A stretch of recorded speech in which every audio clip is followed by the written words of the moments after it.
Chapter 153. I will make sure they all pay, Gustav said with a hate-filled expression before standing up from his bed. He changed out of his school uniform into a full set of black clothing before stepping out of his apartment. Gustav walked towards the balcony on the left side of the corridor. The door opened up, and he walked through it. What appeared in his line of sight were the outlines of buildings around the neighborhood. This building was 7 stories high, so Gustav could see the roofs of other buildings in the area, since this was one of the tallest in the neighborhood. Gustav walked towards the edge of the balcony and stared at the neighborhood. Towards the left was a road that led upwards. At the end of the road, which was more than 20 blocks away, were 2 intersections. One led to the left and the other to the right. While on his right side was a path that led to the back of their building, but it still extended downwards, leading to the sparse forest region before the border. Gustav usually went through the path on the right, but this time he was heading for the east of the border, since he was still investigating the issue of mixed breeds crossing the border, so he would be headed for the path on the left. Gustav brought out a mask from his storage ring. This mask was red with 2 long horns at the top. Although faint, I've been sensing that weird presence more and more recently, Gustav muttered as he put on the mask. Size manipulation has been activated. Gustav grew to a height of over 6 feet with a slightly muscular frame. Gustav didn't need size manipulation to change his appearance anymore since he had shape-shifting. The problem was shape-shifting not only took up lots of energy points, but also had limitations since it could only enable him to take the form of a person. While using shape-shifting, he would have to transform to another person that had the stature if he wanted to grow to this size, but with size manipulation, he could just change his size to whatever he wanted it to be and wear a mask to hide his facial look. Gustav turned towards the left and walked to the edge. The other building's rooftop was about 11 meters away from his position, and the entire building was about 5 stories tall. Silent advancement has been activated. Gustav turned around and moved 9 steps away from the edge. Dash has been activated. He suddenly turned back around and bolted forward. Swoosh! His body arrived before the edge immediately after taking 1 step. Once he got to the edge, he squatted slightly without pausing his movement before pushing his body upwards with his legs. Thump! Gustav's body traveled in midair, flying above the neighborhood and the street below. His line of sight only caught a 1-second glimpse of the street downwards while he was in between both buildings' rooftops. Bop! Gustav's body crossed the space between both buildings and landed on the other one. Swoosh! He didn't stop moving. His body blurred once again as he ran across the roof of this building, hardly causing any sounds. Flum! He leaped upwards again after he got to the edge of this rooftop, and his body traveled several meters in the air before he landed on the next building rooftop. Gustav continued leaping from rooftop to rooftop within the neighborhood, headed towards the east side of the border. The people around the neighborhood barely noticed him due to his speed and his silent movement. In a few minutes, he had arrived on the rooftop of the last building in the area. From this rooftop, he could see the sparse forest region ahead, and to his left was the road that divided the border into 2 halves. Gustav leaped downwards and dashed towards the right side. Some minutes later, he arrived before the border. Gustav once again carved out miniature circles using his right and left index fingers while moving across the place. When he was done carving out around 50 invisible circles, he clasped his palms together. The instant he did that, 50 milky, glowing circles appeared in midair around the place and began to absorb the power of the border into them. The green, red, and blue wall of lines were being absorbed from the bottom corner, and in a few seconds, an opening had started forming. The first time when Gustav made use of this ability, he could only make smaller circles due to the fact that gravitational energy container bloodline was unstable and hard to control, so he had to create up to 100 smaller circles before he was able to absorb enough energy to create an opening. If he had made each circle bigger, it would have collapsed, so making it smaller was the only way for it to work, which was why it usually took around 3 minutes for the opening to appear. But as Gustav started learning the energy technique he got from the system, he was able to increase the size of the circles as the days went by. Now, that he was able to create palm-sized circles. He only needed to create 50 circles to absorb the energy from the border and create an opening under 2 minutes. Once the opening was created, Gustav dashed in along with the circles following behind him.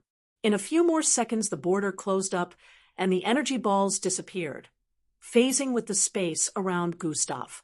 This marks 235. Since the entrance test is coming up soon, if I get enlisted, I won't be able to come back here for a very long time. I must make sure I gather lots of EXP, as well as filling up the gravitational field around me with enough energy just in case of emergencies, Gustav thought as he walked towards the dense forest in the distance. According to the map, there are still 43 places that I haven't visited on this side of the border. In a month and a half, I must make sure I visit every one of them, as well as the ones on the other side. Sprint has been activated. Gustav dashed into the distance and leaped onto the branch of the first tree he arrived in front of before he started to leap from one tree to the other. End of Volume 1. Chapter 154. 6 weeks later, it was early in the morning around 9 a.m.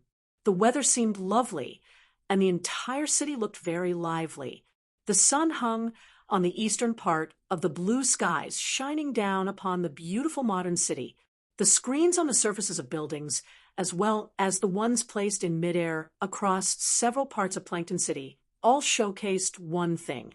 Number of days left till the start of the MBO entrance test. 00. A particular building that extended high into the skies, piercing the clouds above, was looking particularly glamorous today as it stood tall in the heart of the city. It also displayed this same announcement. The MBO entrance test that everyone had been waiting for was going to take place the next day. The youngsters most especially were excited about it. Some were feeling very tensed, while others felt confident in their abilities. Rumors had been flying around about the test. Some said it was going to be extremely difficult and brutal, while others said it would be fun-filled. Everyone had heard a thing or two about how the past MBO entrance tests were, even though the entire process wasn't disclosed to the public. One thing that was regular among these rumors was the difficulty level of the test.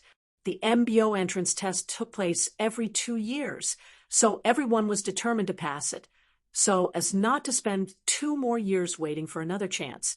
At the moment, over 200,000 teenagers and young adults all around the world were said to be interested in participating in the test. People already had an idea of how the MBO was going to divide the test venues and sessions within every city, but no one knew the exact locations where the main test would take place.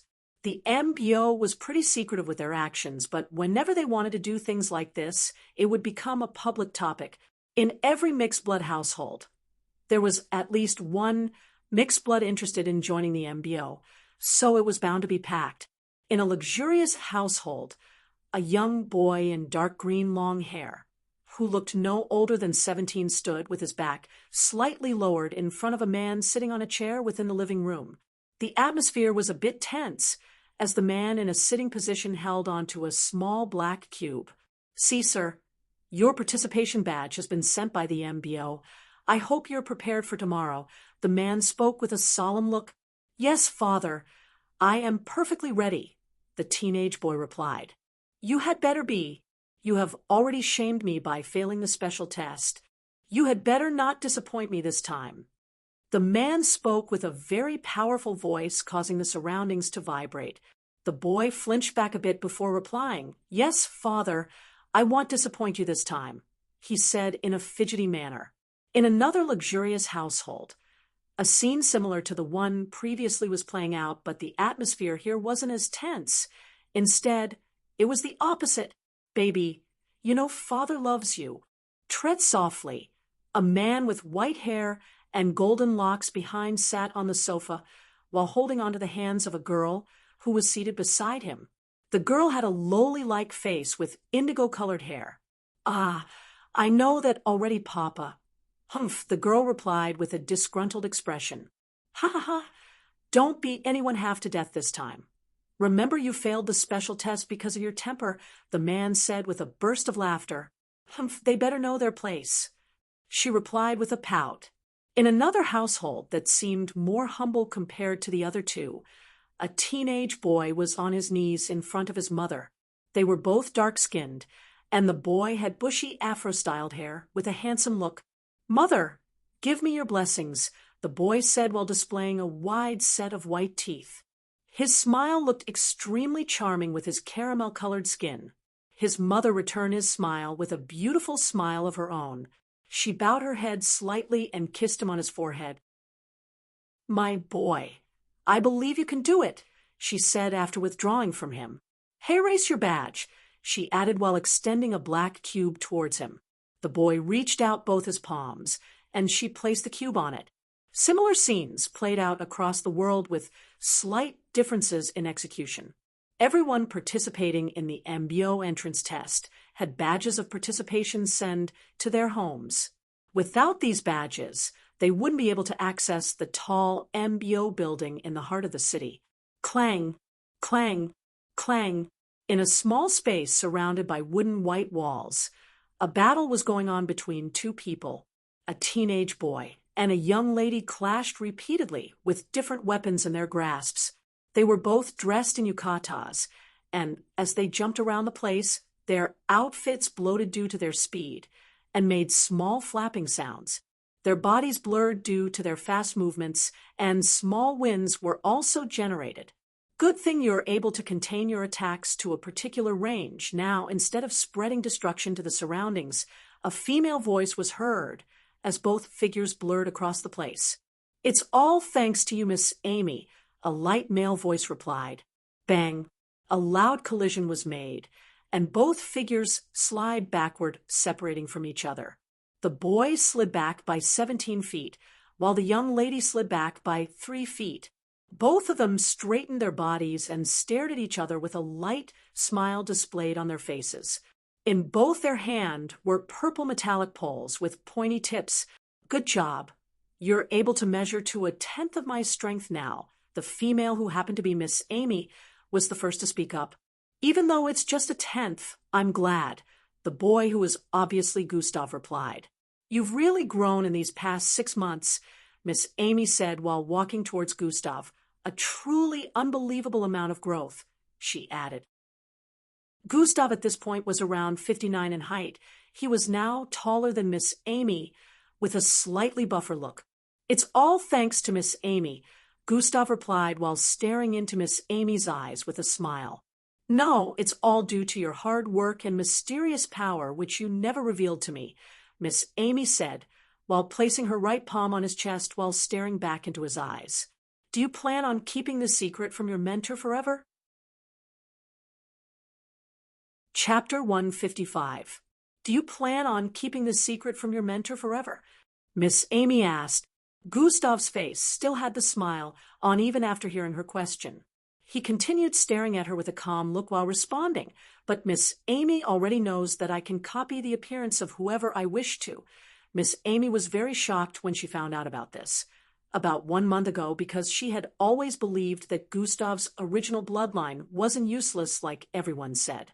She believed its ability was only limited by the grade, and just as she had thought, his bloodline was truly a rare type. His bloodline really has a lot of potential. Well, if not for the stunt you pulled, I wouldn't have known about that, since you never told me outright. But still, we both know that your ability to change your appearance still doesn't explain your insane strength, neither does it explain some of the things that happened in the past, Miss Amy voiced out with a complicated expression displayed on her beautiful face. Like, Gustav asked with a look of curiosity. Like how those mixed bloods lost their bloodlines. Miss Amy responded with her eyes widening slightly. Miss Amy already knows enough. "I will leave the rest to your imagination," Gustav said with a small chuckle. "Tisich, hiding things from even me," Miss Amy said as she removed her hand from Gustav's chest. Gustav chuckled even more at her response and proceeded to sit on the floor. Miss Amy also did the same and sat beside him. For a few seconds, there was silence between them, causing the atmosphere to give off a peaceful vibe. A small sigh escaped from Miss Amy's mouth after several minutes had gone by. "Tomorrow is the day, huh?" she voiced out with a low tone. Gustav kept looking forward with a solemn expression. This is our last training session together. I sure won't miss a troublemaker like you, Miss Amy muttered. On the other hand, I will miss the times we spend together, Miss Amy, and will be sure to pay back your kindness in the future, Gustav said with a smile as memories of the last 6 months came flooding through his mind. Where did you learn those cheesy lines? Save them for your lover, Miss Amy said with a dismissive look. Gustav laughed after hearing her words again. With your current strength, passing the physical test phase shouldn't be a problem, but the rest will be based on a variety of other things. Watch out for the other tests.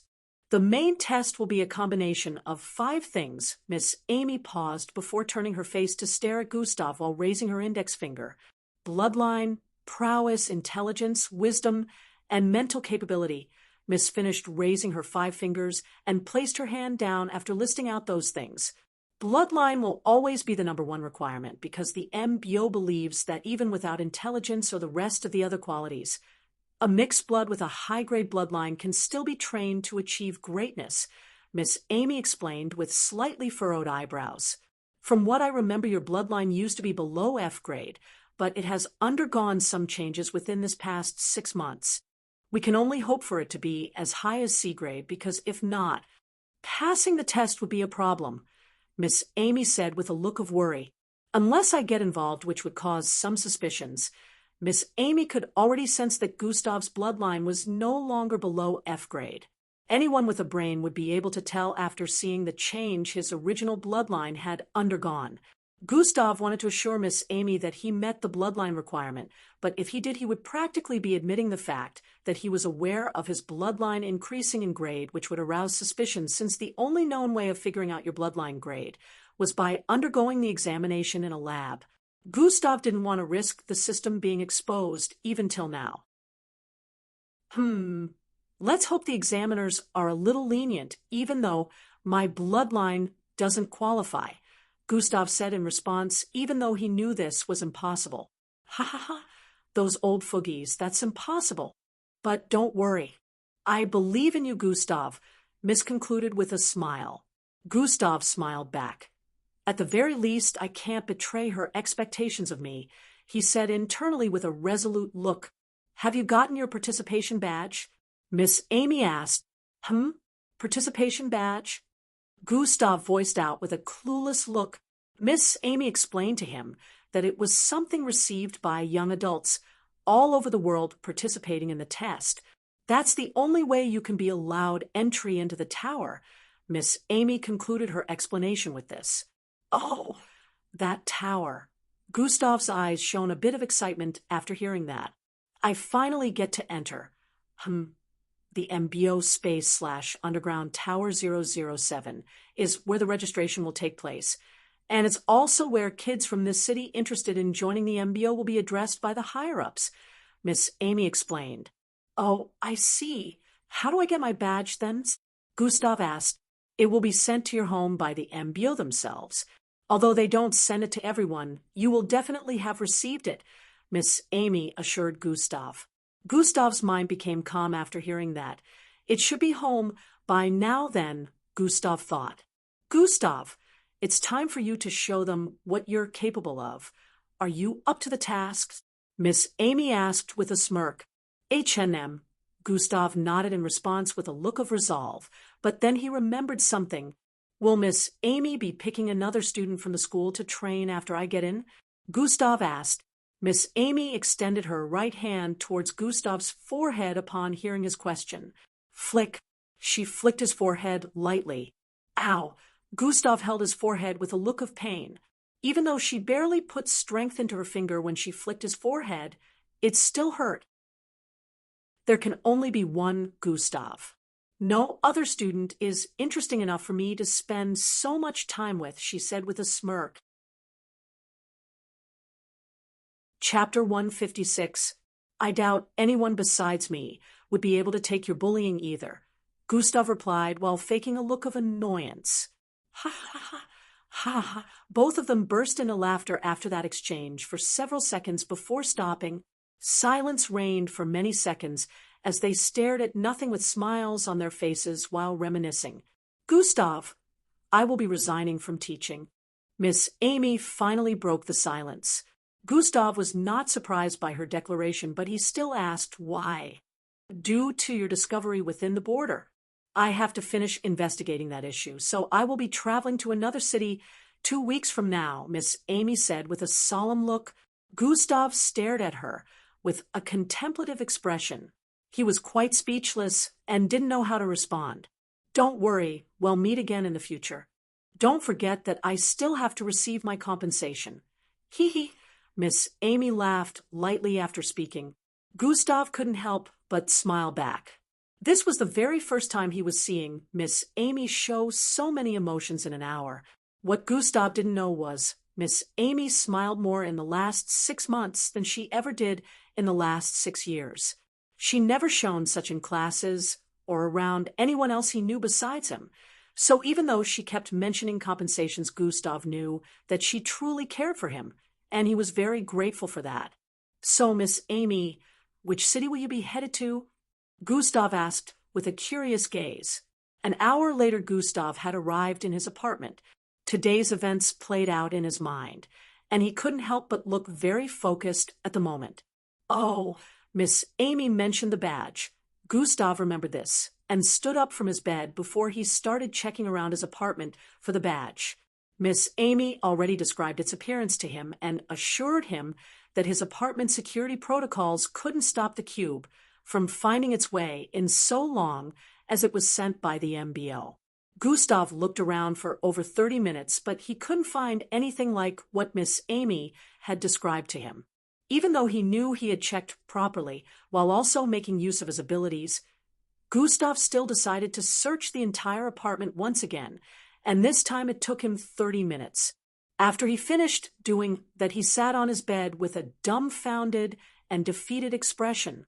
Did the MBO make a mistake, or what? Where is the participation badge I was supposed to receive? Or am I one of those who didn't receive one? Gustav considered these possibilities, but when he remembered Miss Amy's look of confidence when she mentioned he would have gotten one, he stopped doubting.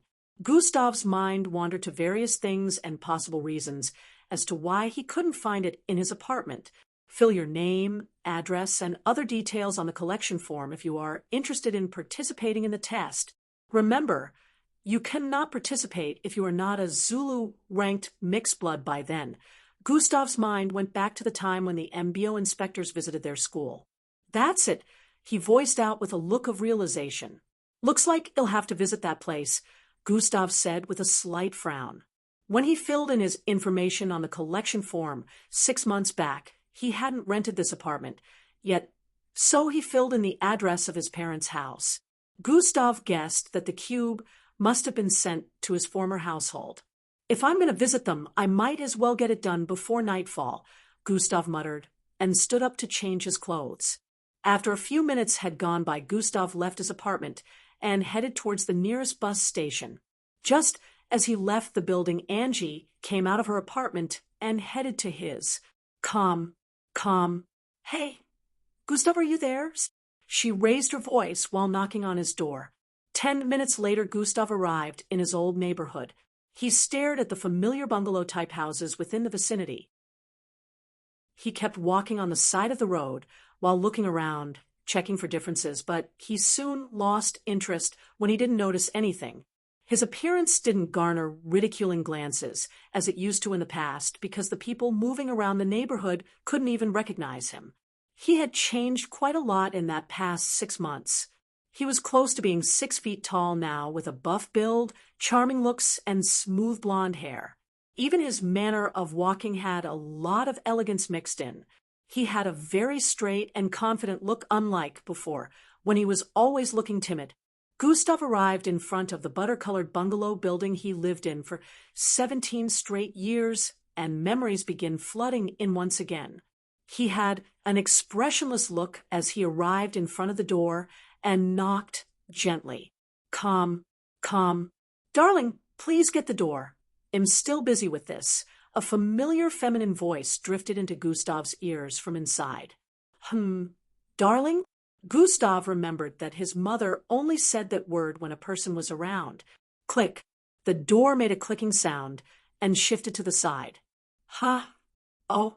Gustav stared at the familiar figure that appeared in front of him with a slightly surprised look while the figure stared back at him with a dumbfounded expression. Who are you? The man who opened the door asked with his left eyebrow raised slightly. It was a middle-aged looking man with a square-shaped face sporting dirty blonde hair. Although Gustav also had dirty blonde hair, it still looked more refined and beautiful compared to that of the middle-aged man. He doesn't even recognize me.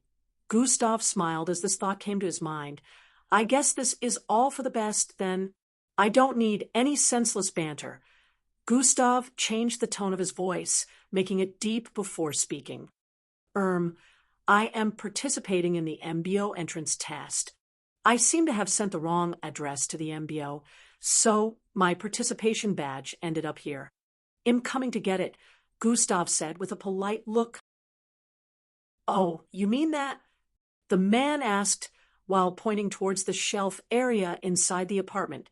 Gustav's sight followed where his finger pointed at inside the apartment from his position at the entrance.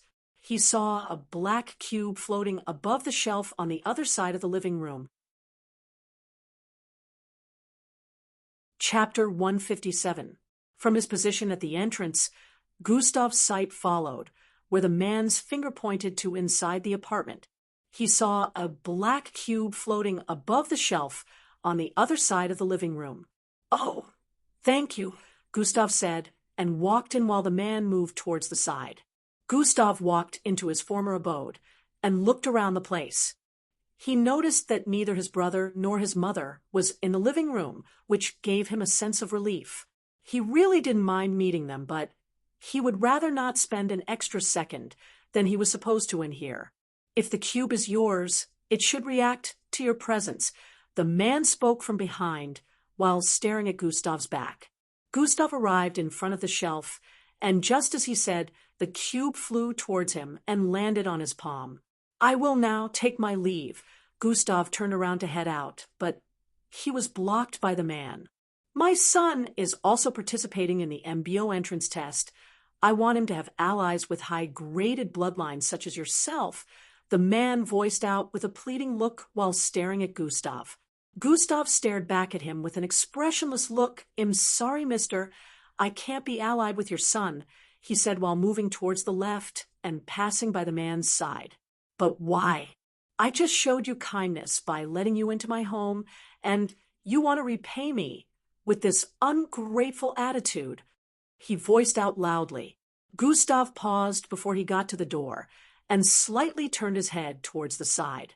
I can't help your son, since I only have an F-grade bloodline, Gustav voiced out with a smile. What? You're an F-grade mixed blood? The man voiced out with a look of disbelief. H&M. Gustav nodded in response. I allowed such filth into my home. Toy. The man shouted with a look of repulse and spat towards the side. Get out. He shouted out once again. I was already. Before Gustav could complete his sentence, a woman rushed out from the passageway behind with a look of urgency.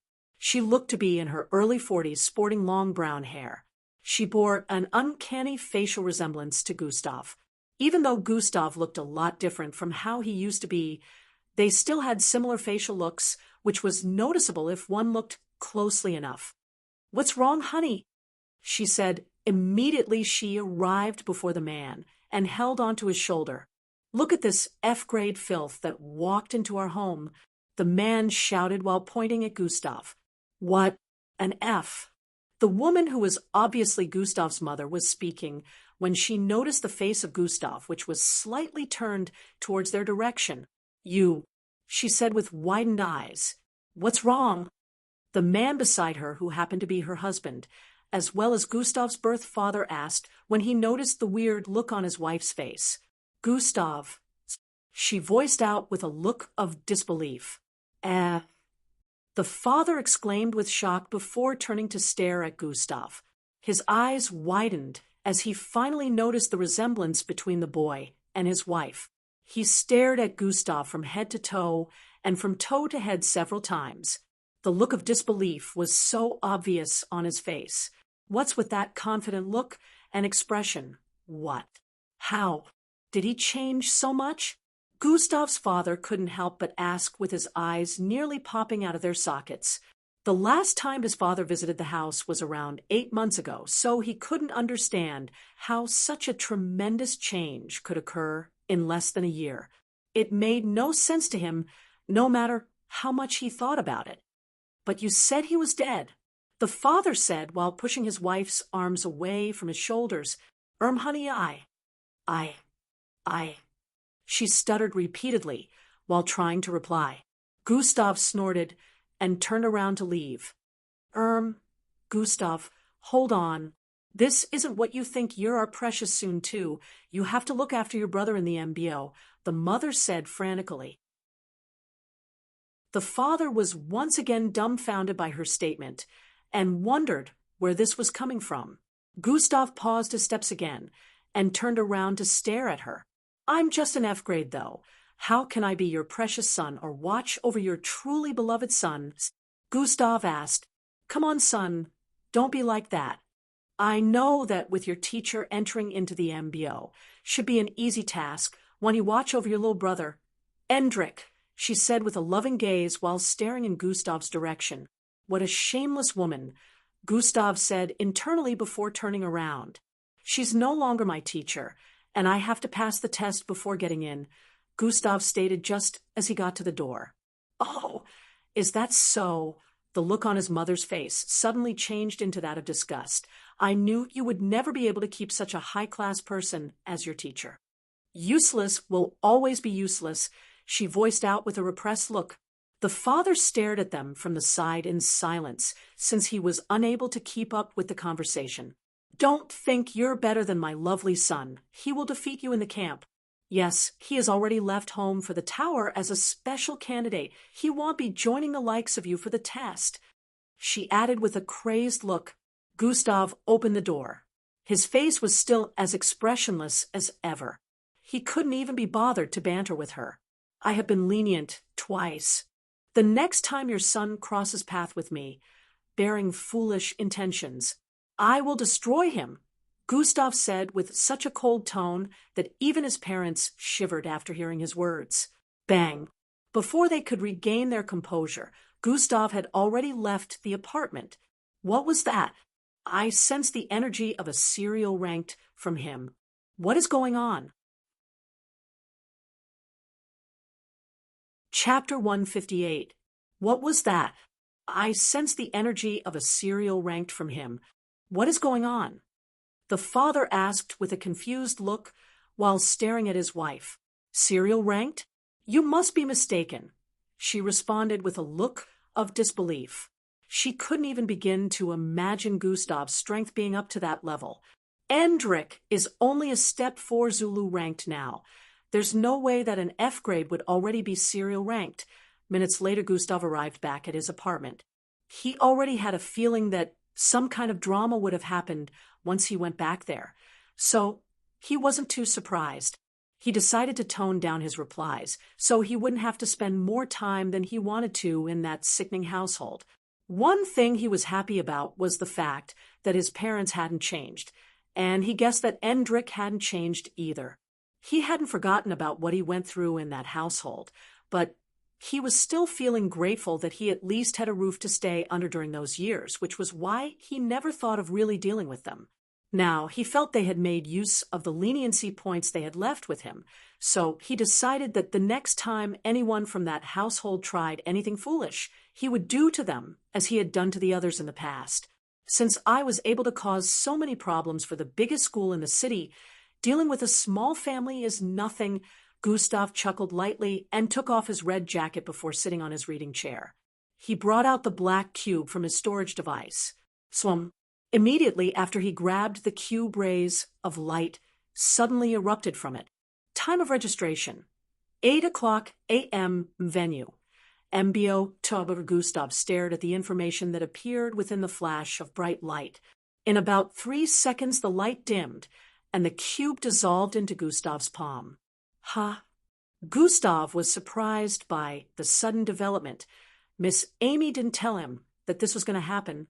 Troyan, His palm glowed up, and a number appeared on it. 00126. A lot of mixed bloods will probably be trying their luck this year, Gustav muttered after seeing the number that appeared on his palm. No one needed to tell him before he knew that the number couldn't be washed off by any cleaning agent or taking a bath. It was obvious that it would be there till the end of the test or something. They'll be saying goodbye to this apartment soon. Gustav stood up and started walking around the place. It brought a lot of benefits. He muttered as he looked around. I won't need to hide my strength from now on. If my cover-up plan works out well, I won't even need to hide my usage of different bloodline abilities, Gustav said with a look of relief. But it will also be stupid to reveal everything. Who knows the number of enemies I will make in the future? Best leave some surprises for them when they come to challenge me, Gustav said with a contemplative look. Calm. Gustav heard a knock on the door and went to open it. Gustav, you're back. A sweet feminine voice drifted into his ears. The next morning Gustav woke up around 6 a.m. His daily tasks had undergone a change when the system finished its upgrade almost 2 months back, but Gustav still only needed 30 minutes to complete them. Daily tasks: frowny face, execute a 60 feet vertical jump. Status: completed.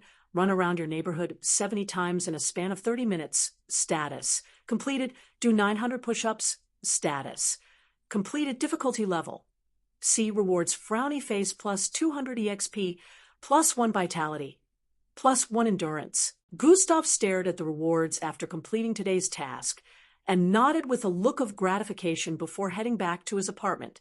The daily tasks were not only different from before, but also changed to different tasks each day. The rewards every day was also different based on the difficulty of the daily tasks. If the difficulty was higher, he would be able to get more rewards. Although there was not any sweat on his body, Gustav still headed to the shower after getting back home. In a few more minutes, he had dressed up. Around 7 a.m., Angie came to knock on his door, and they both headed out of the building after her parents bid them a tear-filled farewell, while wishing both of them good luck. Angie was dressed in a green sweater and slim blue trousers, while Gustav wore a crimson-colored jacket and black pants trousers. Angie looked really athletic today, and it was due to the test. Everyone was dressing up in clothes that would be good for easy movement. Only a stupid person would wear any kind of clothes to the entrance test. Immediately after they arrived outside their apartment building, they noticed a hover bike in the distance. On it was a beautiful lady, sporting ash-colored hair. "Hey kids, let's go," she voiced out with a sweet smile. "Miss Amy," Angie smiled while voicing out and hastened her steps. This is a surprise. Gustav didn't expect that Miss Amy would be transporting them with her bike. Angie sat on the bike first, and Gustav sat behind her. "Hold on tight," Miss Amy warned as she started the engine of her bike. This warning was for Angie, since this was her first time boarding Miss Amy's bike. Angie nodded and held onto Miss Amy's waist. She shivered when she felt Gustav's fingers lock onto her waist from behind. Since Gustav was behind, he didn't notice the shade of red that was already forming on her cheeks. "Sweet." Miss Amy's hoverbike sped off into the distance while carrying the 3 of them. While on the bike, Angie now understood why Miss Amy asked her to hold on tight. Miss Amy was moving with so much speed that the buildings in the vicinity were blurring right before her eyes as they streaked past them. Even though her bloodline granted her speed, the speed of the bike was way beyond her capacity. This had her wondering, how is Miss Amy able to ride at such speed without causing any accidents? Chapter 159. This had her wondering, how is Miss Amy able to ride at such speed without causing any accidents? In a few minutes, they were already closing in on the long tower positioned in the heart of the city. Gustav and Angie stared at the majestic tower that kept getting closer in their line of sight. The closer they got, the more Angie felt tensed, but as for Gustav, the closer they got, the more his excitement grew. Of course, being a good actor, Gustav was able to hide this efficiently. They weren't the only ones headed there. so road traffic was already forming the closer they got. Since Miss Amy was using a hover bike, she was able to move amid the other vehicles in the vicinity. A lot of other participants within different vehicles stared at the bike streaking through the road with ease and wondered how a bike could move with so much speed in such a clustered space. In about 2 more minutes, they closed in on an area barricaded by energy walls similar to that of the border, but Gustav could tell that they were on different levels, and somehow this area was a lot more secure. It was no longer a residential area. Not even a single house could be seen around here. Different roads linked to the barricaded energy walls. Within the barricaded walls, the high MBO tower could be seen standing proudly and looking majestic. Armored vehicles moved in and out of the barricaded area, and security operatives in blue and black technologically advanced suits also moved around the place. Miss Amy slowed down their speed and came to a stop several hundred meters from the entry point of the barricaded energy walls. "This is as far as I go, kids," Miss Amy said after stopping the movement of the bike on the side of the road. Gustav and Angie nodded before getting down from the bike. They walked forward a bit and turned to face Miss Amy. "Good luck, you both," Miss Amy said to them with a smile. "Thanks, Miss Amy," they both answered and turned around to stare at the facility in front for a bit before moving forward. "Gustav," Miss Amy called out to Gustav after he and Angie walked a few feet forward. "Keep moving, it'll catch up with you," Gustav said to Angie before turning around and walking back towards Miss Amy. Other vehicles could be seen moving towards the entry point of the large vicinity ahead. Lots of them passed by Miss Amy's and Gustav's position and arrived at the entry points in front. Miss Amy was the only person with a vehicle that stopped this far from the entry point. Is something wrong, Miss Amy?" Gustav asked with a look of curiosity. "Are you sure about Angie? I understand that she's a lovely girl, and I also like her. But is she really cut out to be your accomplice? Don't you think she might pull you down? You know, there's a vast difference between you and her." Miss Amy voiced out her concerns. "I understand what you mean, Miss Amy, but I can assure you that although she doesn't seem it, she actually is quite special. She might surprise you today," Gustav said with an assuring look. Gustav speaking up for Angie made Miss Amy reevaluate Angie. Maybe he sees some kind of potential in her that I don't. Also, it's an individual test, so if she fails, we won't be able to partner up in the future. So I can't be sure if we will become accomplices in the future, Gustav added. "Don't jump to conclusions so soon. What makes you think every test is going to be individual?" Miss Amy said before turning on her hoverbike's engine again. "Ha!" Gustav exclaimed. "Just be careful. You're a shining star. I don't want your light to be dimmed," Miss Amy said before turning her bike around and zooming off into the distance. Gustav's face returned to normal after Miss Amy's departure. He turned around to stare at the facility with a determined look before starting to move forward. At this moment, some participants had also gone through the entry point after going through physical examinations and some security protocols. No vehicle was allowed into the vicinity. The MBO branch in any city was always well guarded and restricted from public entry. Even a rich and influential mixed blood wouldn't be allowed in unless for official purposes. A lot of mixed bloods that were brought to this place with luxurious vehicles were also denied entry, so every mixed blood who wanted to participate had to get down at the entry point. Gustav, Angie, and many other mixed bloods strutted into the vicinity after passing the examination protocols. Immediately they got in. What appeared in their line of sight were several small buildings connected to the base of the large tower. Technological power plants constructed with power crystals could be seen around. These plants were in charge of powering up the large tower that was so tall it pierced the clouds. The outer surface of the tower had glowing colors on them that prevented anyone from seeing what was within. It was structured to look unique and was as wide as 100 skyscrapers placed together. No one knew how tall it was since that information wasn't publicly disclosed, but a lot of rumors have been spread about how its tip crossed the outer layer of the Earth's atmosphere. The vicinity surrounding the tower was also very wide, so the participants would have to walk for up to an hour before they could arrive at the tower. There were still vehicles moving within the facility, mostly armored vehicles, but they didn't even bother trying to carry any one of the participants. The participants had been told at the entry point that they had to walk towards the tower themselves. Gustav and Angie were currently moving with a group of 60. Chatter, chatter, chatter. Of course, being teenagers, there was no way these kids wouldn't interact with each other.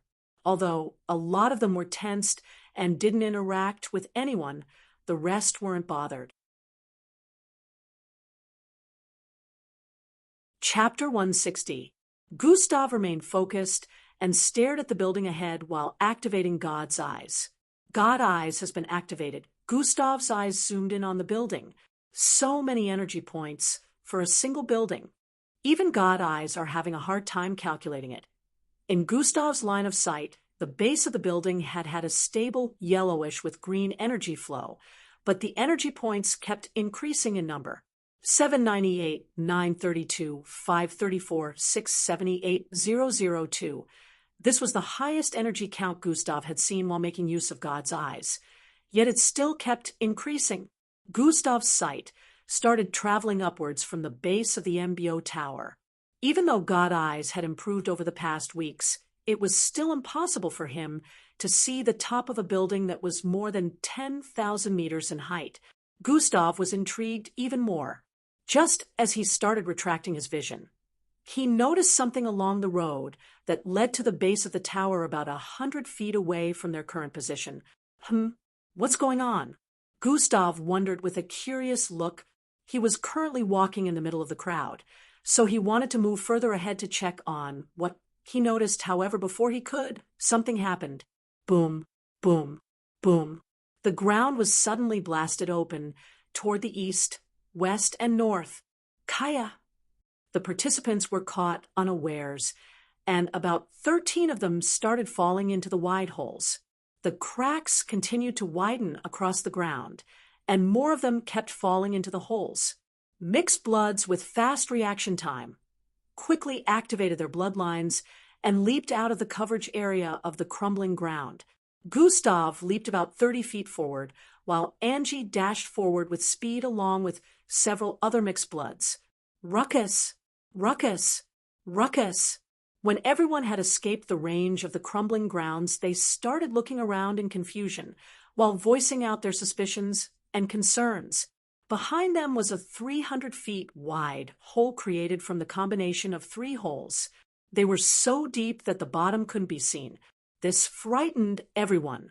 About 20 of the participants had fallen into this hole. Dash, what's happening? Dash, why is such an incident happening in the MBO, yet no official is trying to help us? Everyone looked around and noticed that the tanks and other vehicles moving around in the vicinity didn't even bother with them. The crumbling of the ground was loud enough, since it sounded like an explosion, which meant the officials in the vicinity must have heard it. Everyone was wondering why the officials ignored it.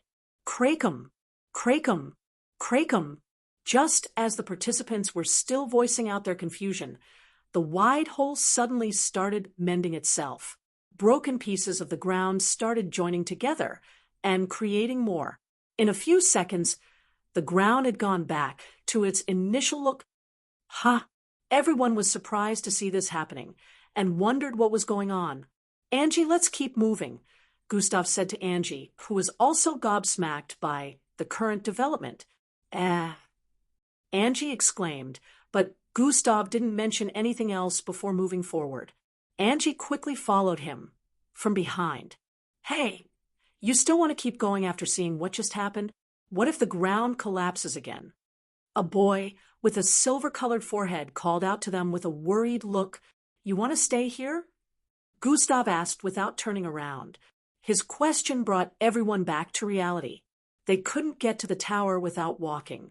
Since the officials in the vicinity kept ignoring them, they could either decide to keep moving forward or backward. Either way, they couldn't escape walking on the ground. Gustav and Angie were at the forefront now, and everyone else followed behind them. Angie, this way, Whenever Gustav moved to the side, he would call out to Angie to also follow his footsteps. Sometimes he would move 7 steps to the left, other times he would move several steps to the right also. The mixed bloods behind guessed that he was probably doing that because he didn't want to trigger the ground crumbling, so they decided to follow in his and Angie's footsteps. This continued for some time, and some of the people behind grew tired of Gustav moving about like a drunk. Dash, why do we have to follow this guy and do what he does? Dash, I think it's because he knows the parts of the ground that is dangerous. Dash, don't be ridiculous. How could he know when we're all clueless about it? Dash, I'm tired of moving about like a monkey. They voiced their displeasure. Gustav, who was at the forefront moving from side to side with Angie, heard their voices and said, I didn't ask for anyone to follow me. If you're free to walk however you wish to. The 3 who spoke from behind stared at Gustav's back and gritted their teeth before straying from the lineup of the others following Gustav. You see, I knew this monkey was just leading us around. One of them spoke while walking on the right side of the road, several feet behind Gustav. Angie, we need to cross 70 feet in the next 3 seconds. Go. Gustav voiced out and dashed forward. Dash has been activated. Whoosh.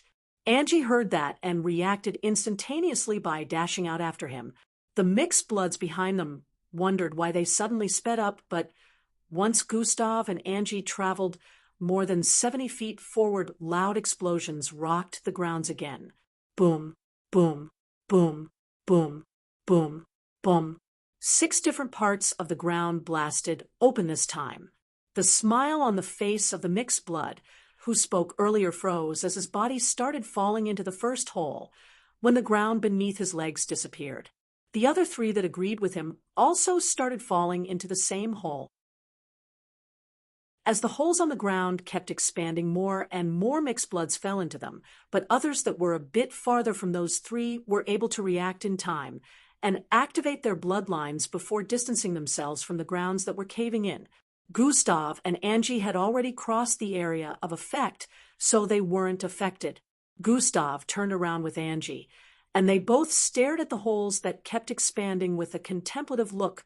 Miss Amy mentioned that the MBO had unorthodox methods of doing things. This means the test has already begun, Gustav said internally with a smile on his face.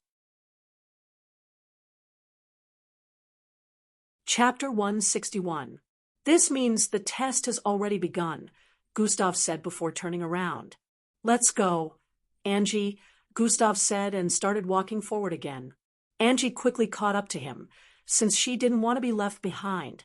The rest of the participants realized that Gustav and Angie must have dashed forward because of the incident. They quickly followed in Gustav and Angie's footsteps.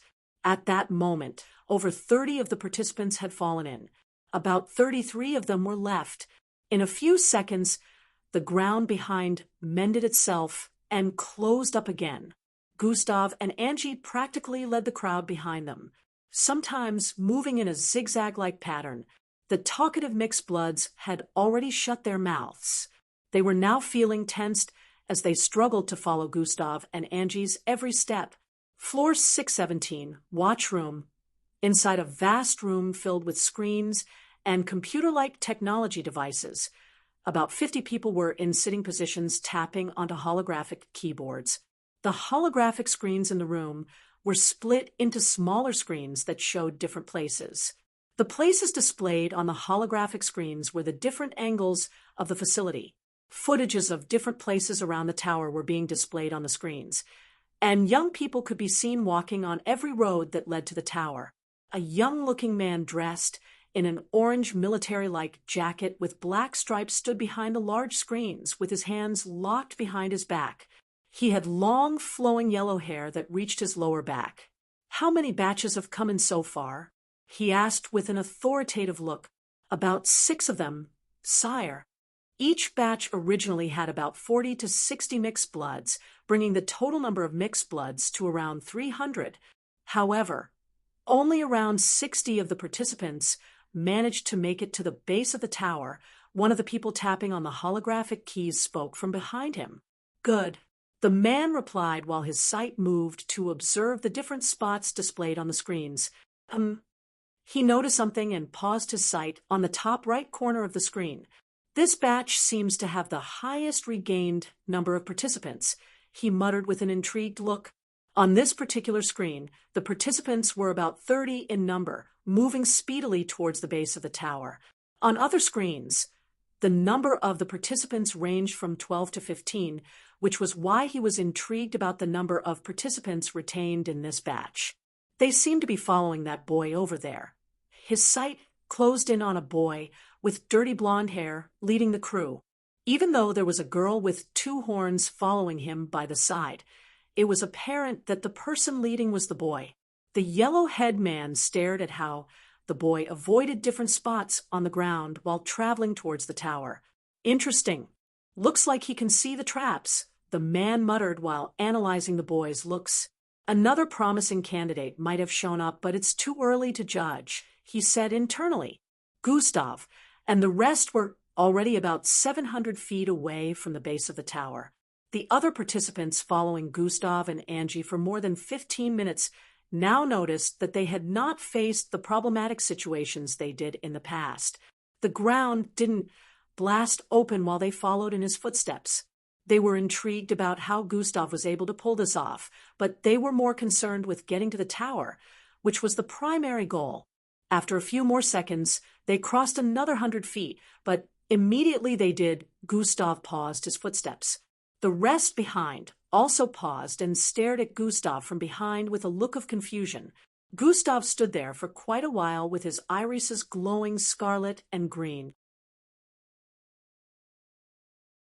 The chubby one stared at the person moving, who happened to be a girl with green skin and a brown tail. Immediately, she activated her bloodline. Red, ore-like energy covered her entire body, and she started moving forward. Chapter 162. Everyone stared at her as she moved past Gustav and Angie's position. After she crossed over 20 feet, the chubby boy decided to join her. He also activated his bloodline, causing black metallic shards to cover his face, hands, and legs. Bang, bang, bang. His movement caused the ground to make loud sounds.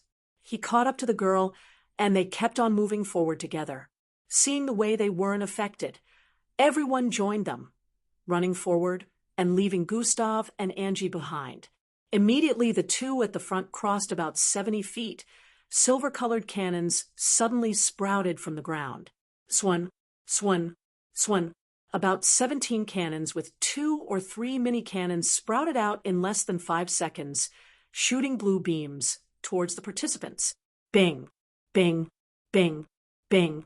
Since every participant was a Zulu-ranked mixed blood, 3 seconds was more than enough for them to prepare to dodge the attacks.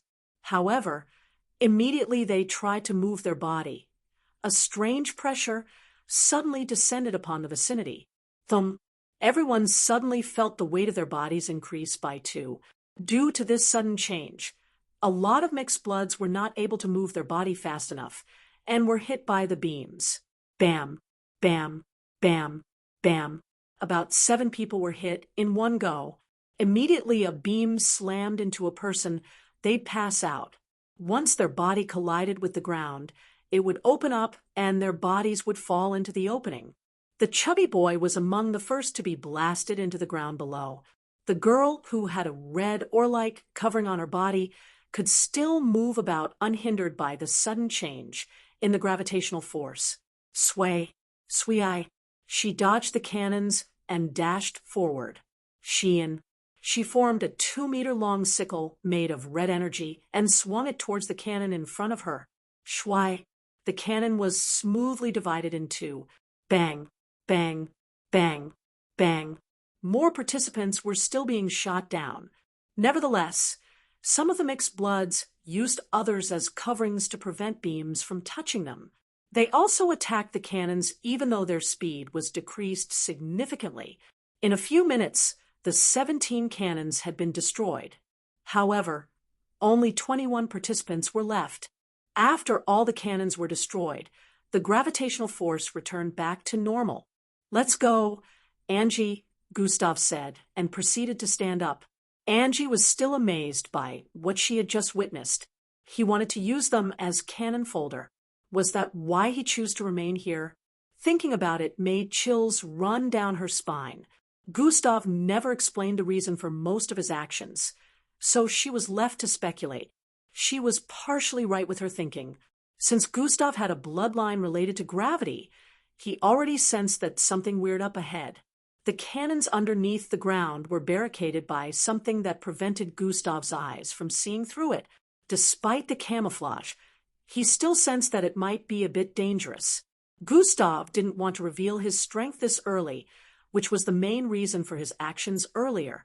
He just needed someone to head forward, so he could measure the difficulty level of whatever challenge they were going to face. This just happened to be an unexpected bonus. "Oh, well, everything worked out just fine in the end," Gustav said while walking side by side with Angie. Some of the participants stared at him with a look of annoyance. "You bastard. You knew about this but didn't tell us anything," one of them shouted out just as Gustav and Angie caught up to them. Gustav, as usual, ignored them and kept walking forward with Angie. At this point, they were about 400 feet away from the base of the tower.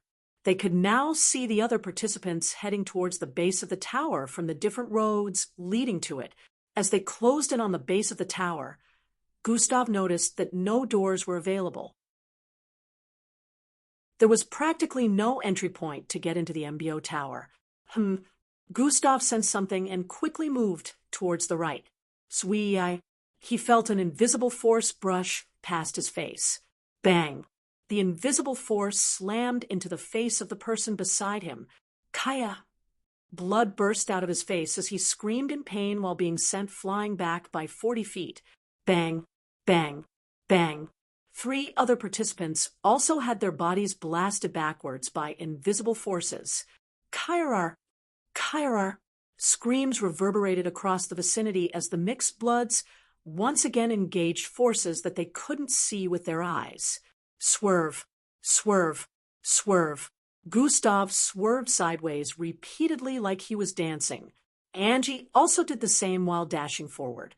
If a third party was to see them from afar, they would think this group of people had run mad, having no idea that they were currently battling with strange forces. For these unknown forces to be invisible, they must be at least level 5. Is the MBO trying to fail people on purpose? Gustav said while observing his surroundings. He was able to sense the form of the invisible force everyone was battling with. They had human forms. However, Gustav could sense power crystal energy coming from them. So he figured out that they were androids. Gustav suddenly descended, dodging the arm of an invisible AI. Clasp! He clenched his fist and threw it upwards as he ascended. Bang! He landed a solid hit on the invisible AI, causing it to be blasted into the air while moving backwards. Bam! Bam! Bam! The AI slammed into 3 of its kind, creating a path in front for Gustav. On the side, Angie just finished blasting away an AI after dodging many of them. Swoosh! Swoosh! They both dashed towards the path that was created in front of them, leaving the rest behind. Good thing Angie was able to master the vibration technique I taught her, Gustav said internally as they moved towards the base of the tower together. Chapter 163. The girl with green skin who had red or-like energy covering her body also managed to forge a path for herself and dashed forward. About 15 more mixed bloods later managed to escape from the clutches of the invisible AIs. Similar situations were also playing out on the different roads that led to the tower. Other participants also had issues with fending off the AIs. Those that succeeded in evading the AIs dashed forward at full speed. Immediately they were within the range of 50 feet in getting to the tower's base. Glowing blue circles appeared on the ground around the tower. Truin, Truin, Truin, Truin. More than 50 glowing circles suddenly appeared around the tower, right in front of the participants close to reaching its base. Two of these suspicious-looking circles appeared several feet ahead of Gustav and Angie. "Angie, go into the circle," Gustav shouted out. Swoosh, swoosh. Both of them dashed towards the right and left circles simultaneously. Sing. Immediately, they got into the circles. It glowed up intensely before disappearing along with the both of them. The girl behind them with green skin dashed towards the circle at the right side and entered it. Sing. She disappeared along with the circle, and only 14 of the participants were left within the vicinity. These participants had to struggle frantically with one another to enter a circle. Zing, zing. Gustav and Angie found themselves inside a large white space.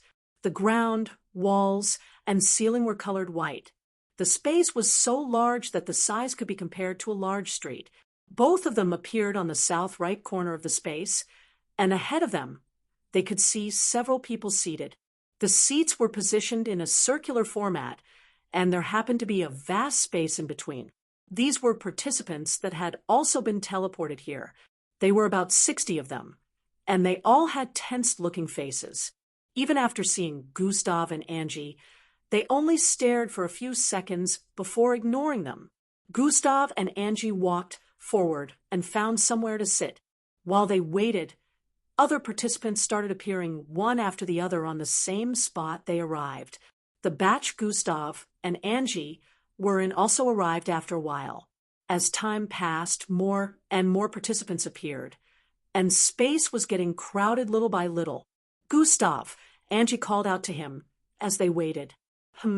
Gustav turned to face her. "What happened back there? Why did we have to go through that?" Angie asked with a look of confusion. That was probably the first phase of the test. Gustav said with a contemplative expression, "First phase?" Angie asked with a look of bewilderment, but the badge said registration was by 8 a.m. "The test isn't supposed to start till then," she added. Angie, do you remember what I told you?" Gustav asked, while placing his jaw on his fist. To be ready for surprises?" Angie said with a look of uncertainty. "That's right. Prepare yourself for surprises. Let your mind be in an active state at all times," Gustav stated.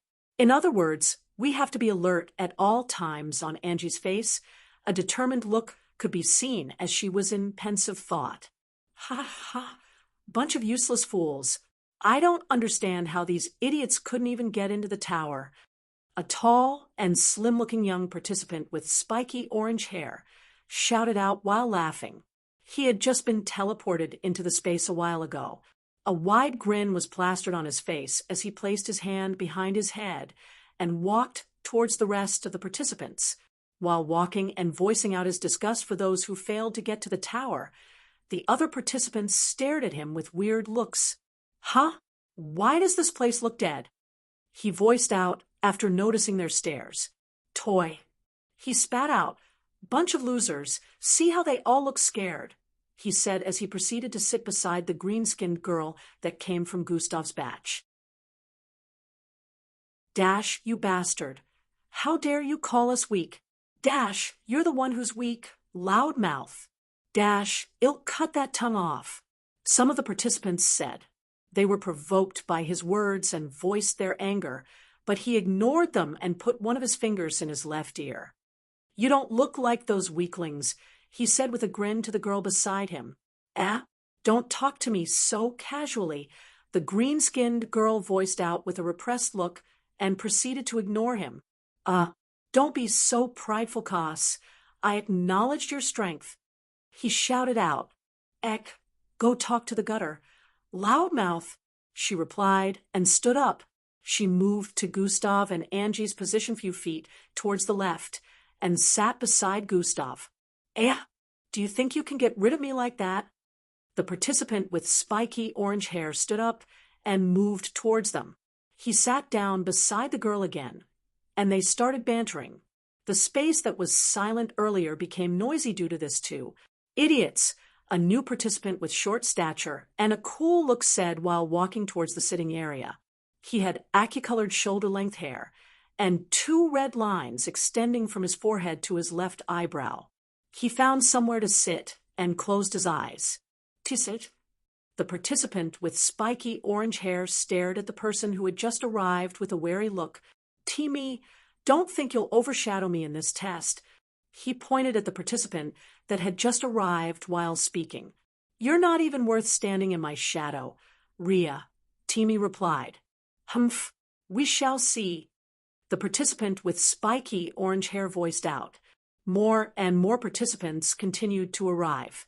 In about 30 minutes, their numbers exceeded 1,000, the total number of the people originally in the venue.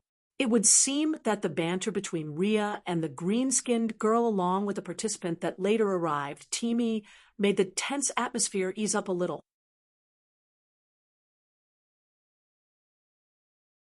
Chapter 164. The participants began to initiate conversations with one another. 1 hour, 30 minutes later, Gustav sent something and looked up. "Troyan." A bright flash of light appeared in the middle of the space surrounding the participants. When the flash of light disappeared, a man in an orange-colored military-like jacket with black stripes could be seen standing there. He had beautiful yellow-colored long hair that reached his lower back. The large room instantly quietened upon noticing him. "Welcome to the MBO Tower.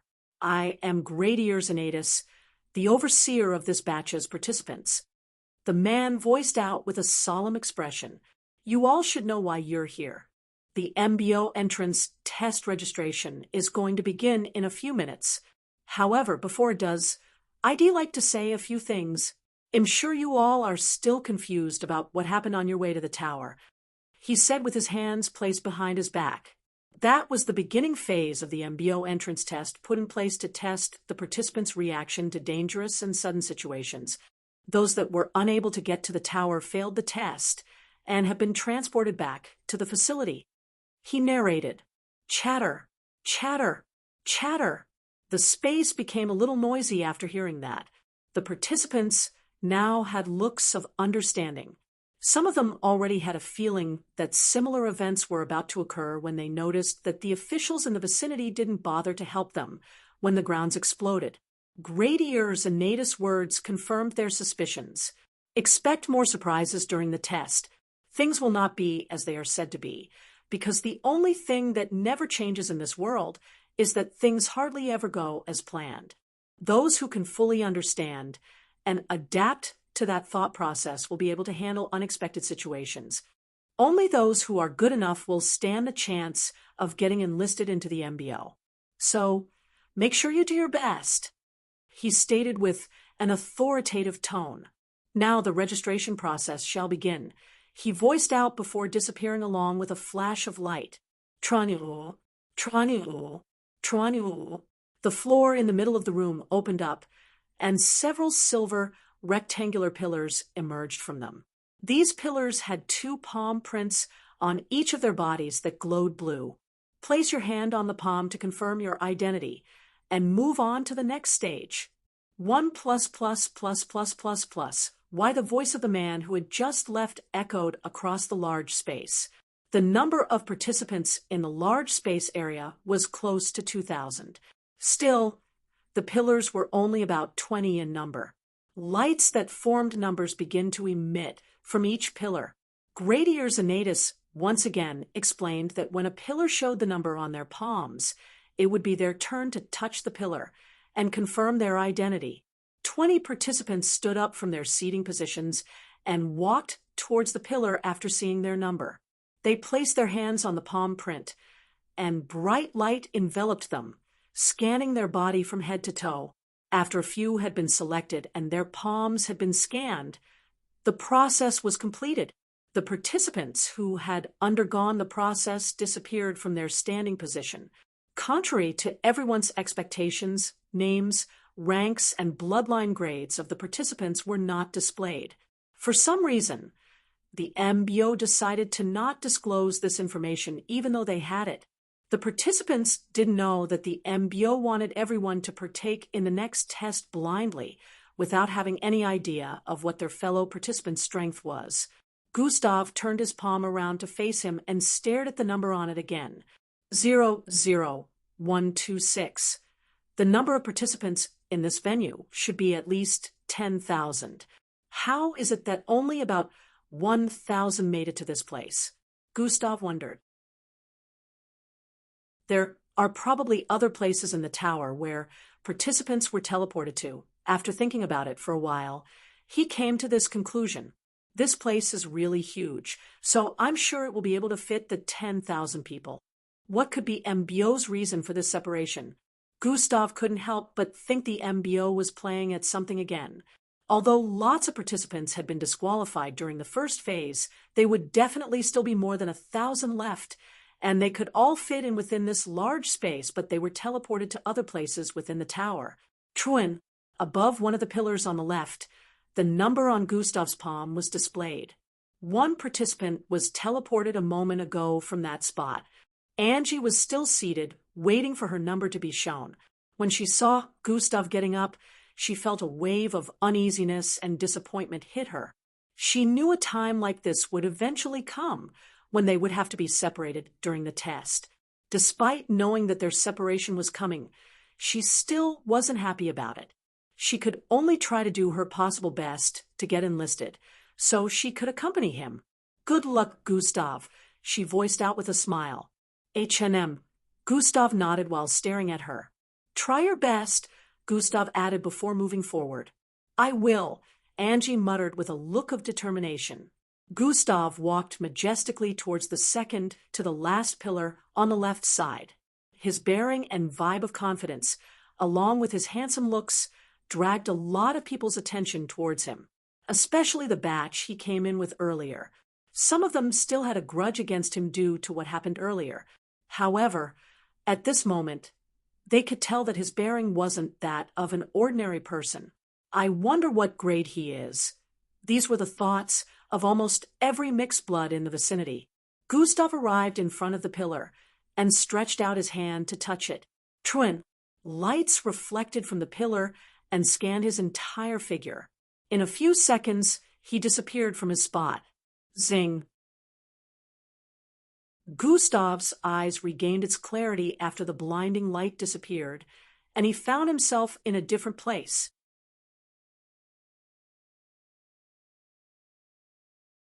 Chapter 165.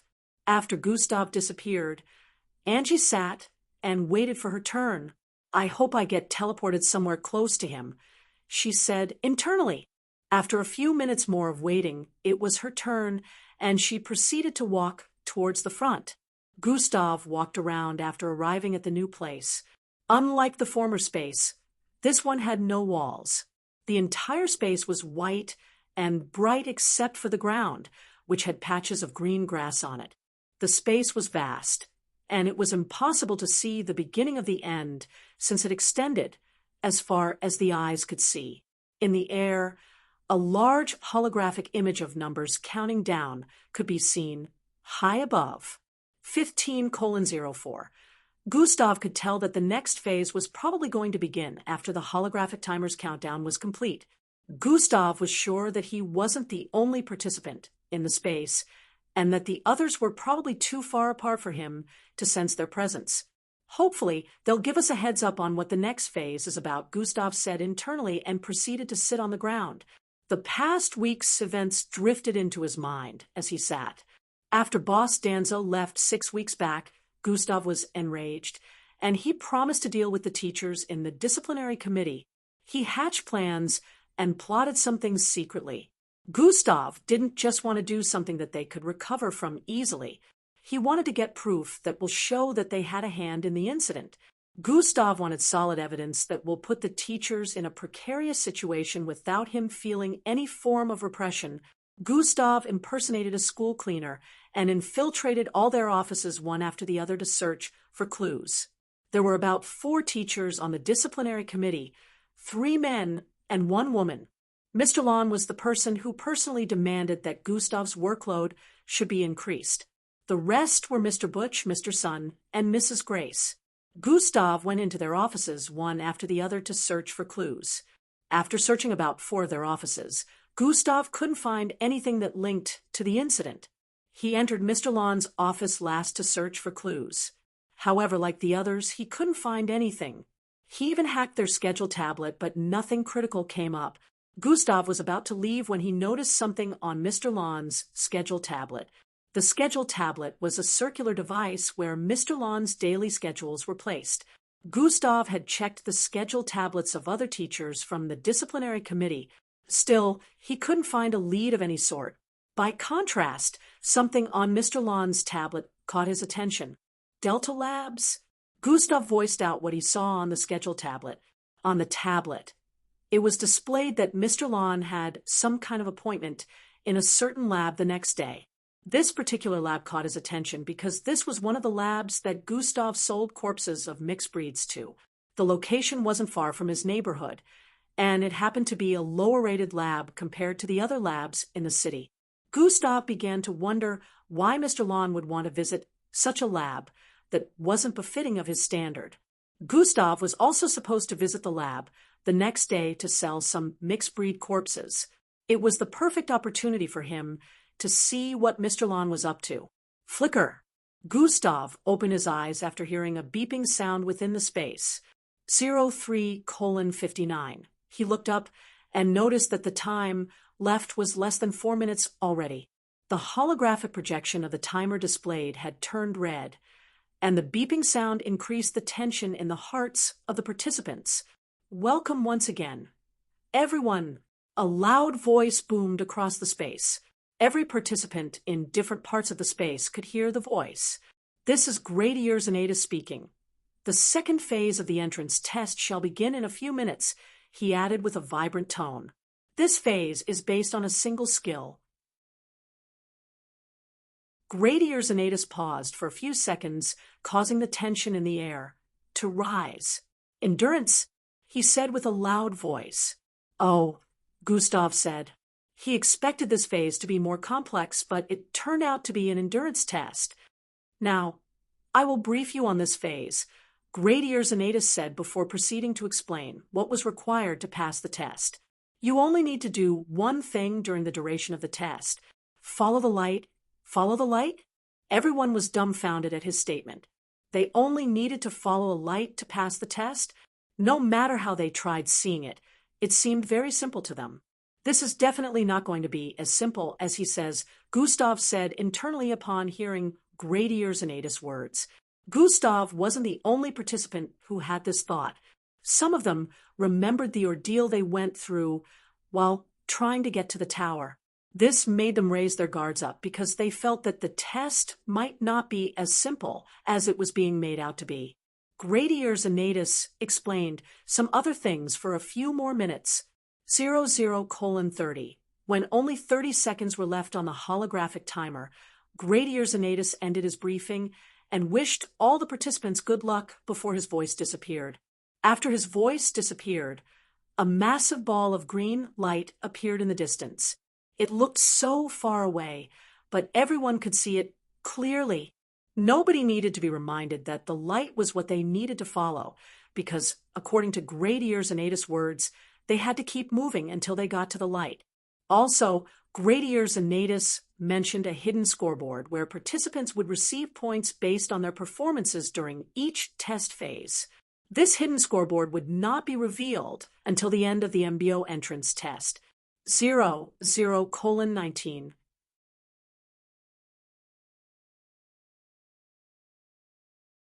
Chapter 166. This hidden scoreboard would not be revealed until the end of the MBO entrance test. 00:19. Everyone looked ready from their various positions. They stared at the green ball of light ahead with a look of determination. God Eyes has been activated. Gustav stared at the ball of light from his position but couldn't find any energy points on them, which surprised him a little. Even when he tried zooming in on sighting the ball of light, it was still extremely far away from his current position. The distance must be the reason why I can't see its energy points. From the previous rumors I heard, the MBO entrance test takes longer than a day to be finished. If the rumors are true, it might take more than a day to get to the light. Is this why this is an endurance test? Gustav wondered as he stared at the countdown. 00:03, 00:02, 00:01, 00:0. Second phase will now commence. Immediately the countdown was up. Everyone started racing towards the green ball of light.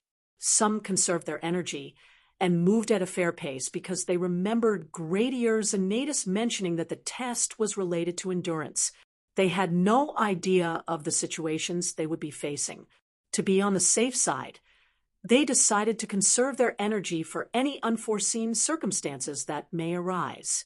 Some felt that getting to the light first would be good because of the hidden scoreboard that was mentioned by Gradier's Anatus. They were sure that being the first to get to the light would give them a good number of points. Gustav stood in the same position after the countdown had started and looked around. I still can't use my full abilities because there are invisible cameras everywhere. They must be watching from a secret room or something. It's not the time to reveal any of my abilities, even though they probably know my grade by now, Gustav said, and proceeded to squat slightly. Thwum. He dashed forward with speed, crossing over 200 feet in a single body movement. Gustav was currently moving at his average speed. However, his speed was still much faster than many mixed bloods taking part in the test. His hair blew backward as his body traveled with speed across the patch of grass. Floor 617, watchroom.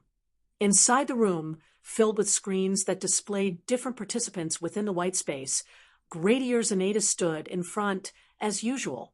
They watched as the participants moved towards the light.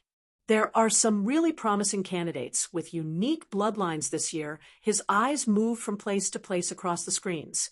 One of the participants, with electric green scales on his face, zapped across the place in a particular screen, moving at a fair pace. His movement was like teleportation. Electricity would appear several feet in front of him, and he would transform into it. This kept happening throughout. He can move faster, but he seems to be one of those conserving their energy, Gradier's Anatus thought. Bring up the information on this participant. Gradier's Anatus voiced out while pointing at that part of the screen. One of the officials behind nodded and tapped on the holographic keyboard several times. Truin, a new holographic screen appeared out of thin air in front of Gradier's Anatus. He stared at the information and nodded. B grade, not bad, he said internally and proceeded to wave his hand. The holographic screens disappeared, and he stared at the other screens. On another screen, he noticed a short girl with black ram horns and the lower part of a serpent squirming across the ground with speed. As she was moving across the ground, the green patches of grass were turning into a trail of ashes with the outline of her body displayed on it. Her bloodline ability doesn't make her very mobile, but there's a chance that she might surprise us when the Real challenges come inside the room. A large number of screens that were over 1,000 showed all the participants' movement. Despite the number of screens, Gradier's Anatus was able to watch every single one of them at the same time and notice the promising participants. These three are really good too. Gradier's Anatus commented and had 3 enlarged holographic screens appear in front of him. The first one was a 5-foot-tall boy with achy-colored shoulder-length hair and 2 red lines extending from his forehead to his left eyebrow. He was moving across the patch of grass with intense speed, causing a red streak to blaze across the place. Although his bloodline had not been revealed yet, Gradier's Anatus felt he was promising enough from what he had seen. The second was a green-skinned girl with a brown, whip-like tail that had red ore-like energy cover her entire body. She was currently on a red 4-feet sickle made out of energy. The sickle flew above the patch of grasses, giving her enough mobility to move as she pleased. The third person on the screen was a tall boy with spiky orange hair. Surprisingly, this boy wasn't walking or running above the playing fields like everyone else. Instead, he was moving underground. How he arrived underneath the ground was unknown, but he stood in one spot and folded his arms with a wide grin on his face. The ground was moving him forward without him having to do anything. This 3 should be the most promising candidates here except for that boy that led the other batch here. His information shows that his bloodline has something to do with transformation. Still, he hasn't made use of that, Gradius Anatus said while staring forward with a look of contemplation. I guess we shall soon see how they perform when they meet the first challenges, he said internally while waving his hand. The participants kept moving towards the green ball of light for the next 3 hours. Some of them noticed that the ball wasn't getting any closer even after increasing their speed. They had been expecting some kind of challenge, but even after moving for another hour, nothing happened. Some of them were already running out of stamina after 6 hours passed by. The green ball of light was still very far away. Some of them decided to rest, while others kept moving forward. Looks like some of them have let down their guards now, Gradius Anatus said internally while watching the participants on the screens. Release the mobicles, he commanded with a loud voice.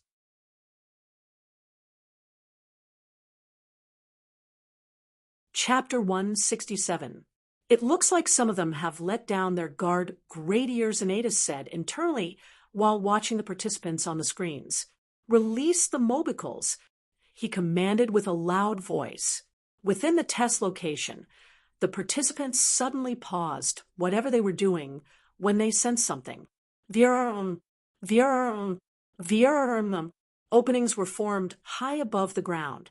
It looked like the space was torn open, forming circular blue tunnels in the air. Swee-eye, swee-eye, swee-eye, swee-eye. Baby palm-sized blue machines started raining down from above. These small machines were spherical and had very smooth surfaces. Thousands of them were dropping from the sky. Everyone was surprised at the sudden development. The group of participants that sat down to rest were about to jump to their feet when the ground started quaking. Most mixed bloods lost their footing, but surprisingly they didn't fall. They didn't fall because the grass below their feet had grown in length and coiled around their legs without most participants realizing what was going on. When this was happening, some participants noticed it and found a way to protect themselves while others didn't. The participants that the plants grabbed made use of their bloodline abilities to free themselves from the grip of the plants. However, in the process of doing that, the weird spherical machines falling from above made contact with the ground. SKRYCH. The ground split open in different places. Immediately contact was made. Kyrar. Screams rang out as several participants fell into the openings on the ground after they finished escaping from the entanglement of the plants. Some were unable to free themselves from the entanglement and were thrown into the plants' openings. Due to the unique chain of events, more mixed bloods were disqualified at this point. Those who could escape the cracks and opening points on the floor moved to a safer spot. They stared at the landscape ahead with a look of bewilderment. The spherical machines glowed green before burrowing into the ground and disappearing. Right before their very eyes, the structure of the entire landscape started changing. Small golden-colored rivers began to appear ahead, along with mountains and trees. Some grass patches became bigger and taller. The grasses with sentience started thrashing around, all in a bid to grab the nearby participants. A sky also suddenly appeared high above. The participants could see clouds with their blue color, but the yellow sun was missing. In place of the sun, the participants could only see the green ball of light they were supposed to follow. Everything in the space looked so real that it could be compared to normal outdoors. The only differences that the participants could spot were the golden rivers and the green ball of light that replaced the sun. The outlook of the entire landscape had gone through an unbelievable transformation. I knew getting to the blue light wasn't going to be as easy as they were making it out to be, Gustav muttered while observing his surroundings. He stood at the top of a small 30-meter-tall rock and stared at the landscape ahead while activating God's eyes. The changes were caused by those machines. Such immense energy, able to transform the environment to whatever the MBO wishes for it to be, Gustav said as he furrowed his eyebrows. The rock he was currently standing on wasn't there at first. It also came into existence after the spherical machines rained down from the sky. Gustav was also surrounded by plants that tried to hold him down, but he destroyed them easily. When the rock sprouted out of the ground, he leaped onto it to check the vicinity from a higher point. He was able to see the high amount of energy points each machine had, and he determined after an observation that the little machines caused the change. It looks like it was not only the surface structure that changed. Things just got a little more interesting, Gustav said with a smile on his face.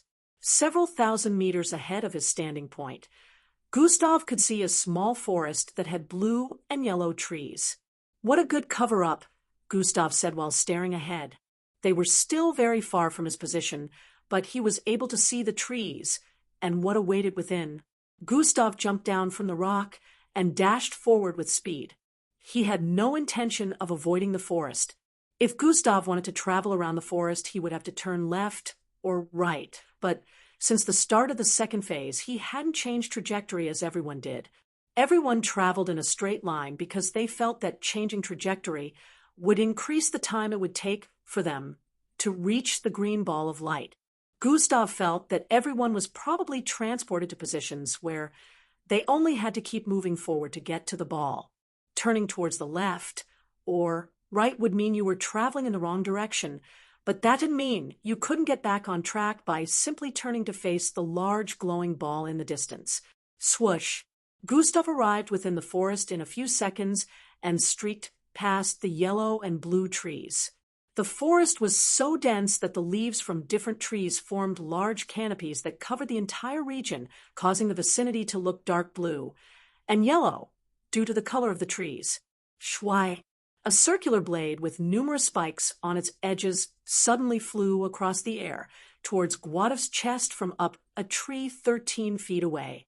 Due to the number of leaves covering the tree, this blade was well concealed and wouldn't be noticed until it was about 3 feet away from making contact. Swerve! Gustav moved his body towards the side. Immediately the blade was sent out, dodging it with ease. As the blade traveled past him, it was in fairly slow motion from his point of view. He could see it clearly as it traveled forward. It was as big as a person's head, blue with a yellow light beeping on its surface.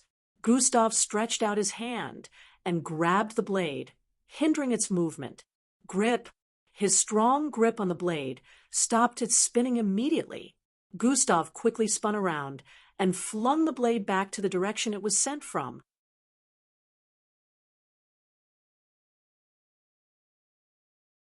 Chapter 168. His firm grip on the blade stopped its spinning immediately.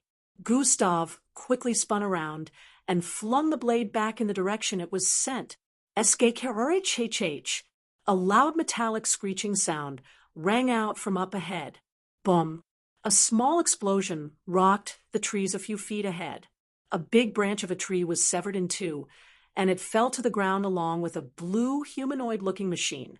The left shoulder area down to the chest, and the sides of its rib melted off. Gustav dashed out in a bid to finish it off the moment it landed on the ground. However, the instant he moved forward, he heard the sound of air being sliced apart due to objects moving at high speed across it. Gustav turned around and noticed 3 out of 4 similar-looking blades heading towards him from the left, right, and center. Tum! Gustav immediately leaped upwards to dodge all the projectiles. As his body ascended into the air, the spinning blades passed below him, but to his surprise, they stopped moving forward. The blades turned and headed for his body while he was still in midair. Gustav noticed another one headed for him from behind, bringing the total count of the blades to 5. Swirl! Gustav suddenly spun his body, repeatedly in midair, and swung out his leg towards the first 3 blades that arrived in front of him. Bam! Bam! Bam! Gustav's leg accurately slammed into the body of the 3 blades. His leg made contact with the surface of the blades, sending them flying into the distance again. As they moved through the air, Several branches were cleaved in two before the blades embedded themselves into three different trees up ahead. Due to the swinging of his leg, his body still spun towards the back, and he reached out his hand to grab the remaining two blades flying towards him. Clench, clench. He landed with both blades in his hands and wanted to swing them out again when he noticed the blinking of yellow light speed up. Beep, beep, boom. Both of them exploded together, causing a radius of over 16 feet to be engulfed in fire. Smoke spread across the environment, but the silhouettes of 5 humanoid-looking blue machines could be seen walking towards the point of explosion. They had glowing yellow lines on their arms and looked menacing. Earlier on, their arms had been stretched out towards Gustav's position. Still, after the explosion, they didn't seem to be on guard anymore. Scanning environment for signs of life. A robotic voice was heard from one of them as rays of red and green light in the form of a net shot out. But immediately that happened, a silhouette dashed out of the smoke towards it. Signs of life, Dis. Before the robotic voice could complete its sentence, a tightly clenched fist drilled into the middle of its chest. KRRYYCCHH. A small circular object blasted out from the back of the hole created in the machine's chest. Troyan, the glowing lines on its body dimmed immediately. The smoke cleared up, and Gustav's straight-looking face was revealed. He neither had injuries, nor did he look ruffled in any way. Swoosh!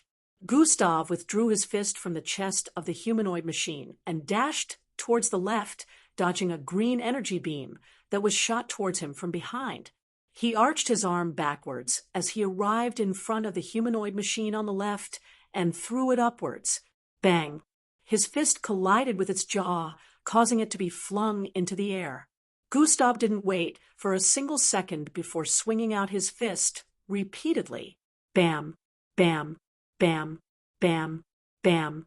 While still being suspended in midair, Gustav's fist rained down upon the body of the humanoid machine, blasting apart several of its metallic body parts. Bang! The humanoid machine slammed into a tree on the other side, causing its body to break into bits and pieces. Gustav had already dashed towards the side again after successfully launching that attack. Swerve, swerve, swerve, swerve. Gustav was moving at 200 feet per second, so dodging the shots of the humanoid machines was really easy for him. His body moved across the place in a zigzag manner. He arrived in front of another humanoid machine and rained down barrages of punches on it. Bam, bam, bam, bam. In about a minute, Gustav was done dealing with every single humanoid except for the first one. All the ace that fought with Gustav either lost one of their body parts or had their cores taken from their body, so their functions had shut down. Gustav gathered the cores and placed them in his storage device. Extra energy is always appreciated, he said internally as he walked towards the AI he didn't finish off. Participant 00126 can proceed. A robotic voice boomed out from the AI that Gustav hadn't killed. Gustav nodded and dashed forward while throwing his arm out. Bang! His arm tore through the chest of the AI, and he grabbed onto its core before pulling it out with force. I won't pass up on free energy, he said internally as the glow on the AI's body dimmed as it fell to the ground. When the system absorbs the cores, the energy needed for the next upgrade will be reduced to a quarter, Gustav thought while storing the core in his storage device. Swoosh! He dashed forward after all was said and done, leaving the AIs in scraps. Gustav leaped to the top of a tree and started jumping from tree to tree after crossing a distance of 700 feet. Floor 617, watchroom. Grady Zenaida stared at a particular screen at the top left corner of the holographic split screens. His eyes were laced with a look of disbelief and uncertainty. Did that candidate just casually deal with a bunch of level 6 AIs without even activating his bloodline? The shock in his voice was evident.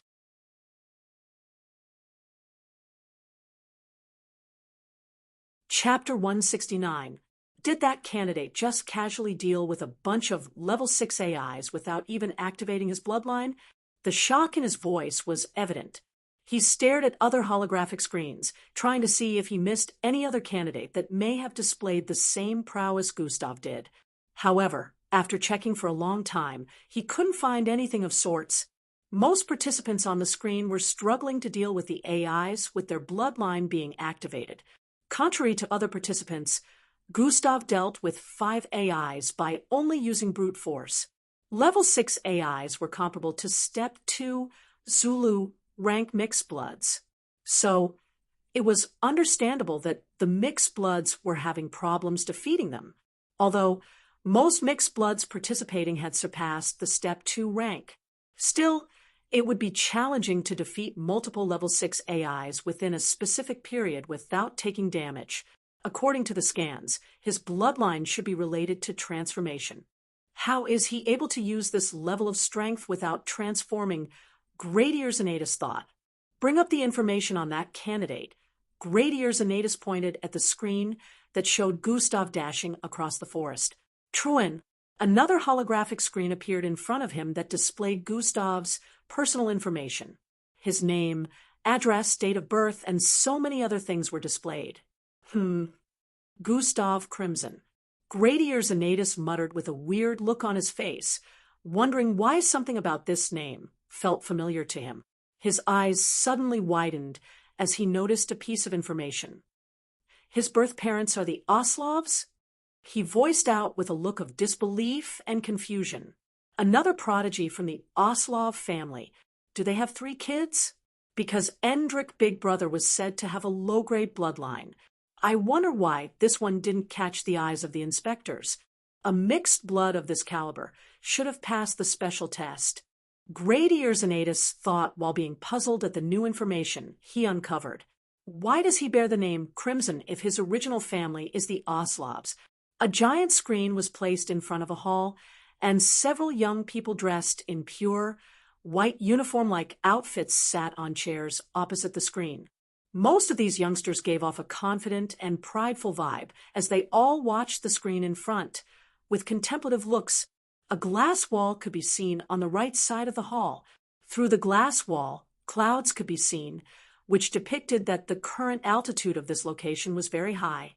On the front seat, a boy with curly black hair dressed like the others sat with his legs crossed. Among all the others, he seemed to be the youngest because of his looks. He had a conflicted look on his face as he stared at the screen ahead. What's the problem? Endrick, you've been acting weird since we arrived at the hall. Are you sick? A girl with long blonde hair beside him voiced out with a concerned look on her face while stretching out her hand to touch his face. Pa, don't touch me, he voiced out with a repressed look while slapping her hand away from his face. She withdrew her hand immediately, but still kept facing him. Endrick kept gritting his teeth as he stared at a particular part of the screen. She noticed this and followed his line of sight to check out what he was staring at. On a particular part of the screen, a tall boy with dirty blonde hair had just exited a small forest and was now headed towards the mountain pass up ahead. Why do you two look so identical? She asked with a suspicious gaze. None of your buss. Before Endrick could complete his sentence, someone interrupted from the side. Isn't that your big brother? A boy sporting short brown hair asked while pointing at the screen. Endrick's big brother? The girl voiced out with a surprised look and turned back to stare at the screen. No wonder, she said internally. What do you mean by big brother? Endrick's face suddenly twisted in rage as he stared at the person on his right-hand side. The space around Endrick suddenly warped and twisted. Ugh. The boy beside him suddenly fell to the ground on his knees. Rio, you doing? He stuttered while asking as his body trembled. Other people in the hall were confounded by the sudden turn of events and stared at the front with a dumbfounded look. He is no brother of mine. Endrick voiced out loudly, causing the space to twist even more. The boy felt heavy pressure descend upon him, causing his entire body to be forcefully pinned to the ground. Plop. Endrick, stop it, the girl on his left voiced out. Shut up. Just because you managed to pass the special test doesn't mean you're on the same level with me. Endrick voiced out with a prideful look, causing the girl to flinch back, speechless. He turned to face the boy who was struggling to move on the ground. Watch your words next time, fool, he said before turning around to leave the hall. The boy on the ground felt the air return to normal, and his body lightened up again. He slowly stood up while gasping for breath with a look of embarrassment visible on his face. Chatter, chatter, chatter, dash, Tisich. He's so full of pride at such a young age. Dash, he is a special class, that's to be expected. Dash, none of the special class showed up here to watch the test except for him. Dash, I can't believe he has a brother. The silent hall became a little noisy after what had happened. The girl who tried stopping Endrick earlier helped the other boy up. I can't believe Endrick did that to me. I was his senior for years, he voiced out after sitting down. Grr, don't be mad at him, she said with a pleading look. You're always supporting him, Paula, yet he treated you like shit, Gerg said with a look of pity. I don't, she stuttered, not knowing what to say.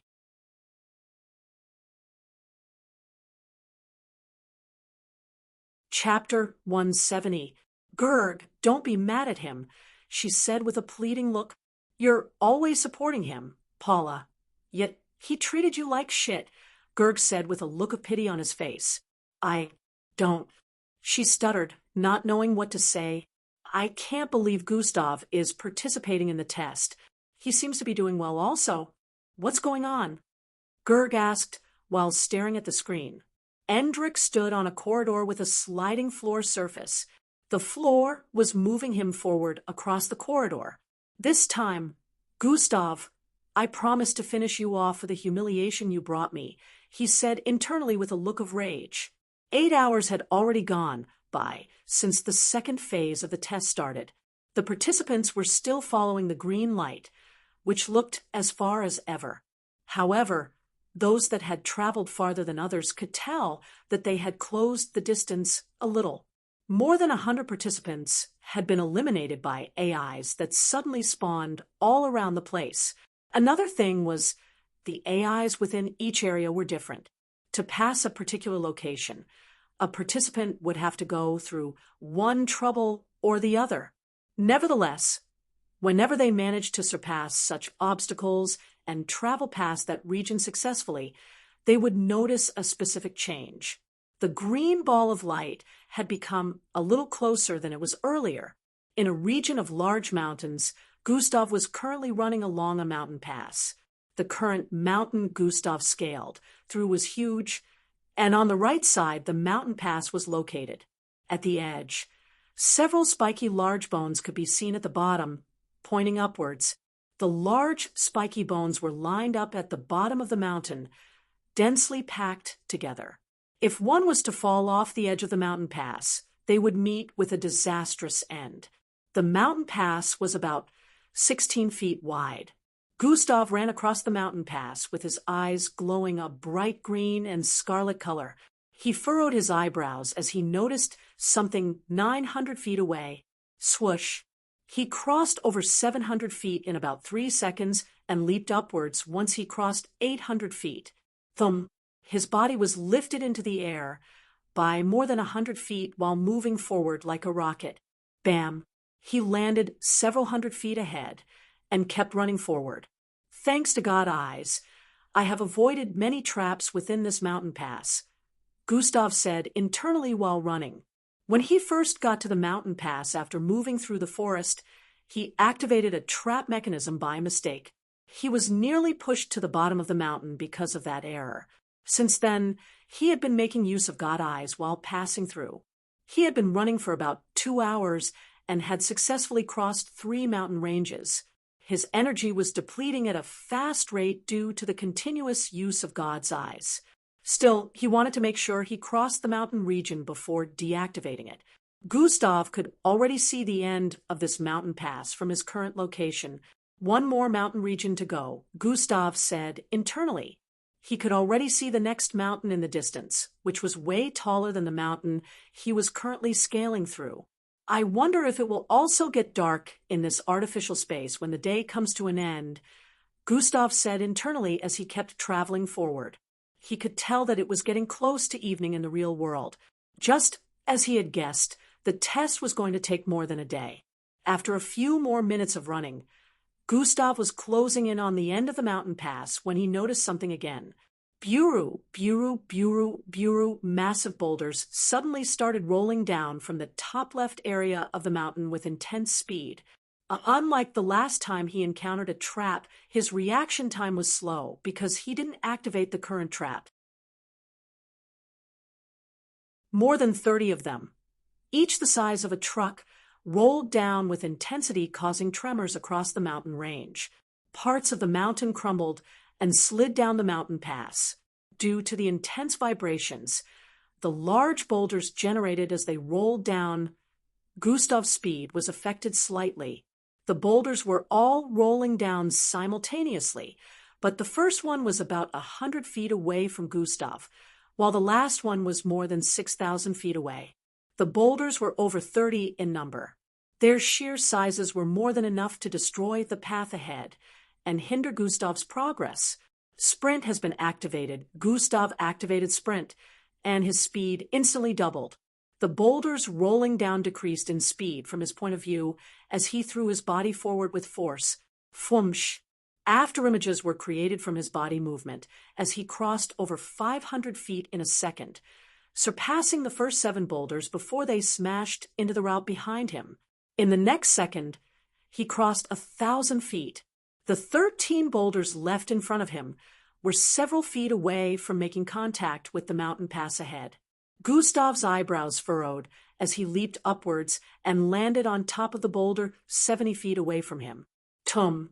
He pushed his knees upwards the instant he landed on it, propelling his body forward once again. Bang! Due to the force his legs generated, the upper part of the boulder blasted apart as Gustav leaped off it. Gustav's body traveled in midair, leaping past 7 more boulders. He dodged a particular one that nearly slammed into his head since it was still rolling down from above. Unfortunately, as Gustav's momentum was coming to an end, the last 5 boulders were already making contact with the mountain pass ahead. Gustav landed back on the route the same time the 5 boulders ahead smashed into the mountain pass. Boom, boom, boom, boom, boom. It sounded like a nuclear explosion as the boulders slammed vigorously into the road ahead.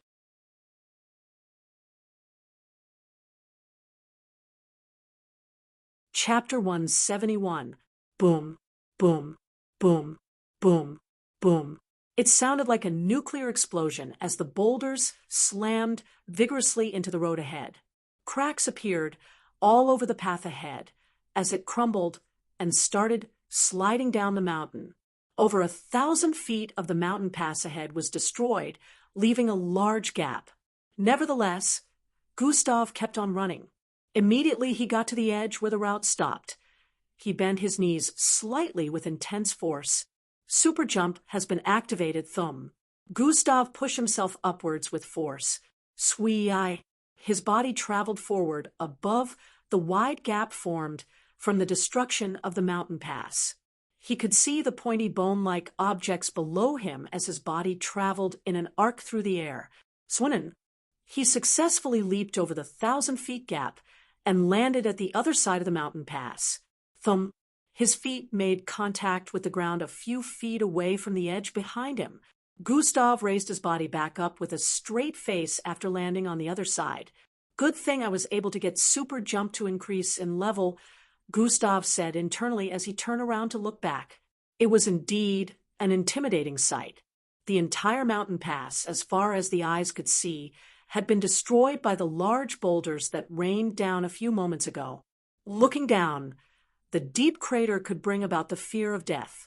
However, Gustav was not scared of looking at the bottom that was currently more than 10,000 feet away. If someone couldn't fly, they had to either jump or walk across the straight surface of the mountain on the left. Jumping was impossible because there was now a gap of over 7,000 feet. Only a mixed blood that could walk on walls could cross the area as a last resort. What would happen if I had fallen? Would the MBO let the participants get killed when they failed to surpass a particular region? Gustav wondered whether the MBO had a way of preventing deaths when participants failed to overcome dangerous situations. He decided not to overthink it and turned around to keep walking. The end of this particular mountain pass was only a few feet away. After passing through the current mountain pass, he would only need to overcome one more mountain before traveling beyond this mountain region. In a few seconds, Gustav had gotten down from the mountain and was heading towards the next. Gustav stood in front of the 6,000-meter-tall mountain with greenish and yellow flowers surrounding the outward structure. There was another mountain on the left and right side, but those were way taller than this particular one. So Gustav decided to pick this. One question kept on nagging at Gustav's mind. Why do none of the mountains ahead have a pass? Gustav wondered with a look of suspicion. In another part of the space, a girl could be seen sprinting across the surface of a golden-colored stream. Her speed caused the surface of the stream to split open as she glided across it, forming line waves behind her. Her silver and pink hair blew backward as she dashed forward with gracefulness. She had two small white horns protruding from her forehead. Even with those horns on her beautiful face, she gave off a gentle vibe. Roar! A large black creature suddenly shot out of the stream behind. Its gigantic body blotted out a large part of the stream up ahead, casting a big shadow on the horned girl. The creature's head looked like an upside-down triangle, and it had golden scales on its 7 fins that were shaped like wings of airplanes. "It's still chasing," she said internally without looking back. The girl, who was obviously Angie, already knew that she was being chased by this creature from the onset. Almost there, her sight was still focused on the end of the stream in the distance. Swoosh! Her body movement increased in speed for a few seconds, causing the water creature in the air to fall back into the stream, causing waves to splatter across the entire place. Due to the large body of the creature, the waves that spread across the rifts upset the balance of the stream's surface, throwing Angie into the air. Angie's body ascended by over 130 feet into the air. She flipped her body forward while still in midair. She then positioned it in such a way that when her rising momentum stopped, she will descend in a vertical format. Sure. While Angie was descending from the air, the gigantic water creature suddenly sprouted out of the stream again, with its mouth wide open. Its big pointy teeth that looked like sharp, unbreakable swords were revealed. Angie was directly falling into the gaps within its teeth. Just as her body descended to the point where she was close to entering into its mouth, Angie spread her legs. Clam. The sole of her right and left foot missed several teeth pointed upwards. They directly landed on 2 teeth positioned in a horizontal format. She was able to find her footing within its mouth because of the creature's teeth position. Griff! Hot breath and streams of water blew out of the creature's mouth as it growled. Angie felt the intense heat blow her hair upwards, and her entire body was drowned in water, mixed with the creature's stomach juices. The creature started closing up its mouth after making that growl. Angie's legs suddenly started vibrating at a crazy speed as she squatted and leaped upwards. Swoosh! Before the jaws of the creature could close up completely, her body flew out of the tiny gap left. Bomb! The creature's mouth closed up with intensity, causing the air to tremble quickly, generating loud sound waves. To the creature's disappointment, it only managed to eat air. Bones were not crushed like it expected. It looked forward and noticed the humanoid-looking girl running across the water again. Gruff! It growled in anger. Disappointed by its fruitless efforts, the creature dived into the water again to give a chase to the puny-looking creature that managed to escape its grasp.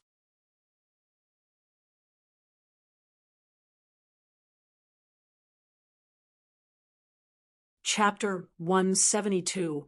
It growled in anger. Disappointed by its fruitless efforts, the creature dived into the water again to give a chase to the puny-looking creature that it managed to grasp. Splash! Swinnen! It became angrier when it noticed she was close to reaching land. The creature chased after Angie furiously, but its attempts were in vain. Angie successfully reached the land ahead and kept on dashing forward for over 300 feet before coming to a stop. Griff! The creature burst out of the stream and arrived at the shore. It stared at the creature on land far ahead with a disappointed look before turning around and diving back into the water. Angie stared back at the stream area as the creature swam away. She let out a sigh of relief as her legs gave way, and she fell to the ground. She had been running across these golden-colored streams for the past few hours and was nearly worn out. She had encountered many creatures similar to the one she just escaped from. Whenever she crossed a golden stream, she would only be able to traverse on a small patch of land before meeting another stream ahead. She had crossed a total of 13 streams during this period, and the one she just crossed was the last one within the vicinity. What could be seen ahead was a plain field. Angie rested for a while before standing up. I must not relent. I'm sure he must still be moving forward, even in the face of difficulties, she said with a look of determination written all over her face before dashing forward. Swoosh! Floor 617. Watchroom. Magnificent speed and reflexes. The highest so far, and from her data, her bloodline is related to speed. However, there's nothing special about speed, since all mixed bloods get an upgrade in physical fitness. If this is all she can offer, then I'm afraid it's not going to be good enough. Nevertheless, she shows a lot of promise, so I'm going to keep observing her, Grady Xanatus said internally as he stared at the part of the screen that showed Angie. He turned his face away and stared at another part of the screen that showed a boy with dirty blonde hair climbing a huge mountaintop with his bare hands. Grady Xanatus remembered seeing Gustav's performance when he passed through the previous mountain range, even with the number of boulders he triggered. This boy from the Oslov family. He really is a hidden talent. The higher-ups must have noticed him, as well as the others by now. If he keeps this up, he might get chosen. Grady Xanatus wasn't the only one that was wowed by Gustav's performance so far. Even the youngsters that passed the special test watched with a look of awe. Some of them started comparing Gustav to themselves, wondering if they'll be able to do the same. Most of them concluded that they would probably be delayed for a few minutes before they were able to cross the destroyed mountain pass. In another 4 hours, participants all across the test space were starting to slow down because the sky was already turning dark. They realized that the sky in here must mimic the original sky, and the darkening means that the day was coming to an end. Those that hadn't been disqualified yet could see that the green ball of light was now bigger, and it signified that they were getting closer. Still, they knew it would probably take another day of traveling before they could get to the ball of light, because it still looked far. At this moment, it dawned on everyone who didn't realize it earlier that they would be spending more than a day within the test space, so they would have to find food and water themselves. The candidates began to search for food and water. To their disappointment, finding food and water was almost impossible. The food was either from small fruits growing on a tree, which would never be enough to quench their current hunger, while the water had tasted since it was from the golden-colored rivers. A lot of participants were going to sleep with empty stomachs since they couldn't even find any food or water source within their vicinity. Now, they truly understood why this phase was called an endurance phase. Gustav found himself a nice shed underneath a big tree positioned beside a narrow river that led towards the east. It was already dark, and he had successfully gone through the mountain region a few hours back. His plan was to stay underneath the shade for the night. He was in an area that had a plain field and long rivers. He had crossed several rivers already. Gustav leaned his back against the tree and stared at the green ball of light in the distance. There was neither a sun nor a moon in the space. The green ball supplemented for them both, and it was bright enough at day and night. It should take me about half a day or close to an entire day more to get there. I could move during the night, close the gap even more, but I should replenish my energy right now. It would be risky if I fall into traps while traveling during the night, and I'm unable to get out of them due to lack of energy.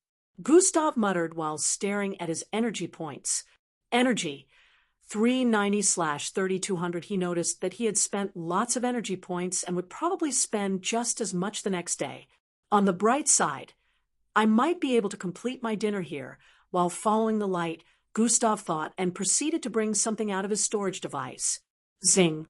A large oven-like piece of equipment appeared in front of Gustav with a bright flash of blue light. This rectangular-shaped device was the same Gustav stored food to carry with him wherever he was headed. "Good thing I brought my homemade delicacies with me," he said with a look of delight while proceeding to open up the food storing equipment.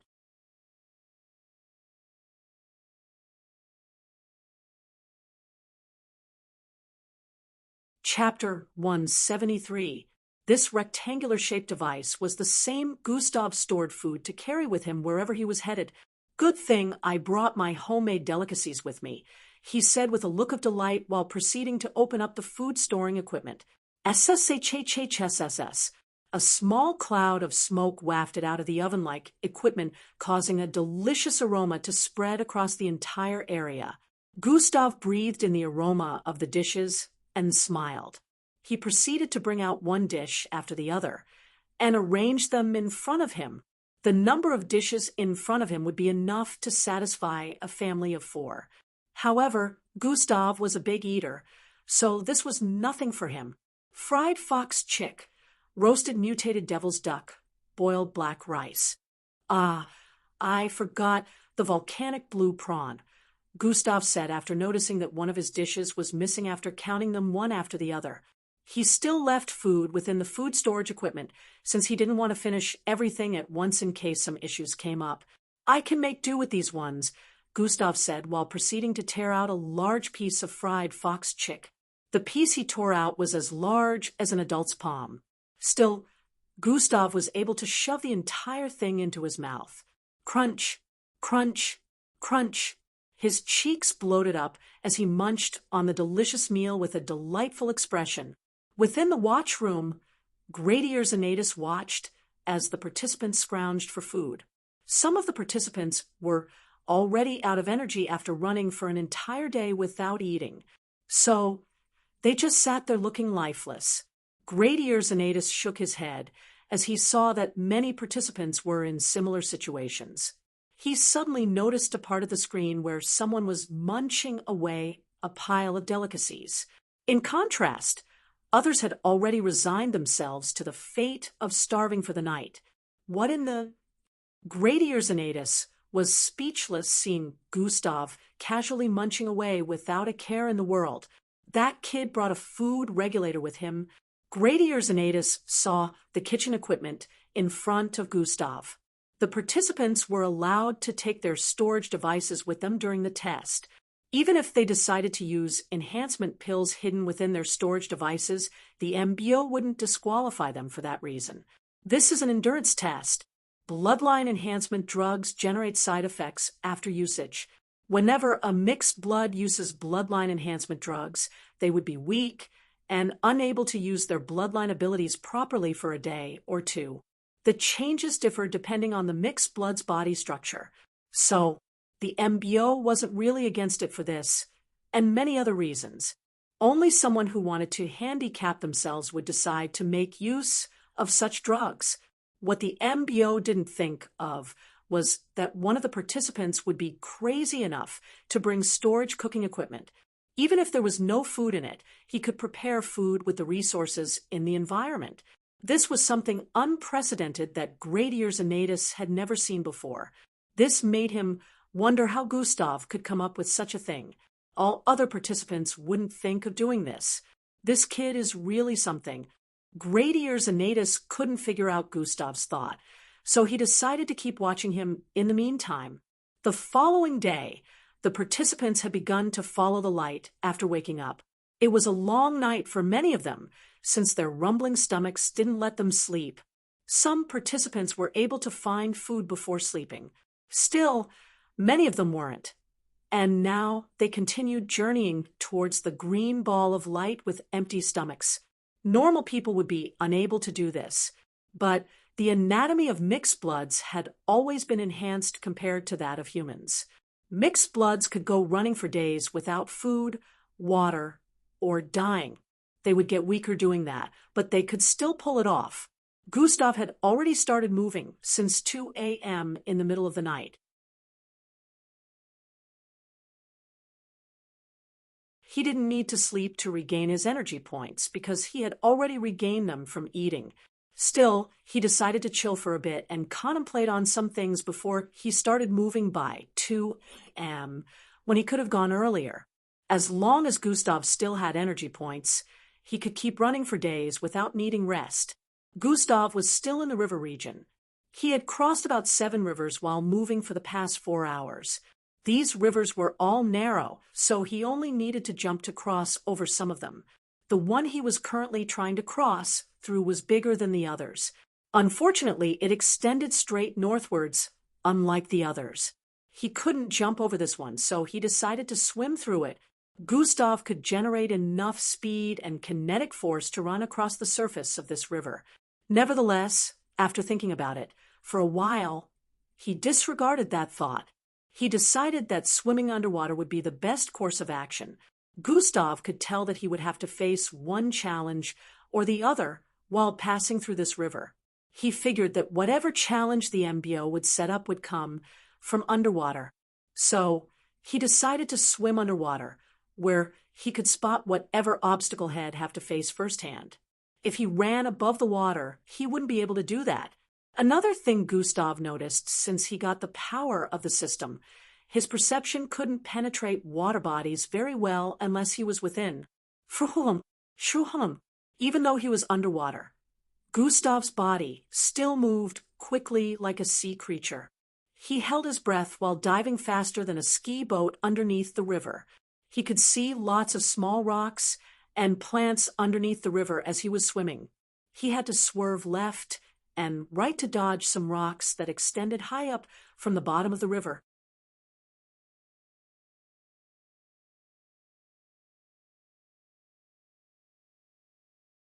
Chapter 174.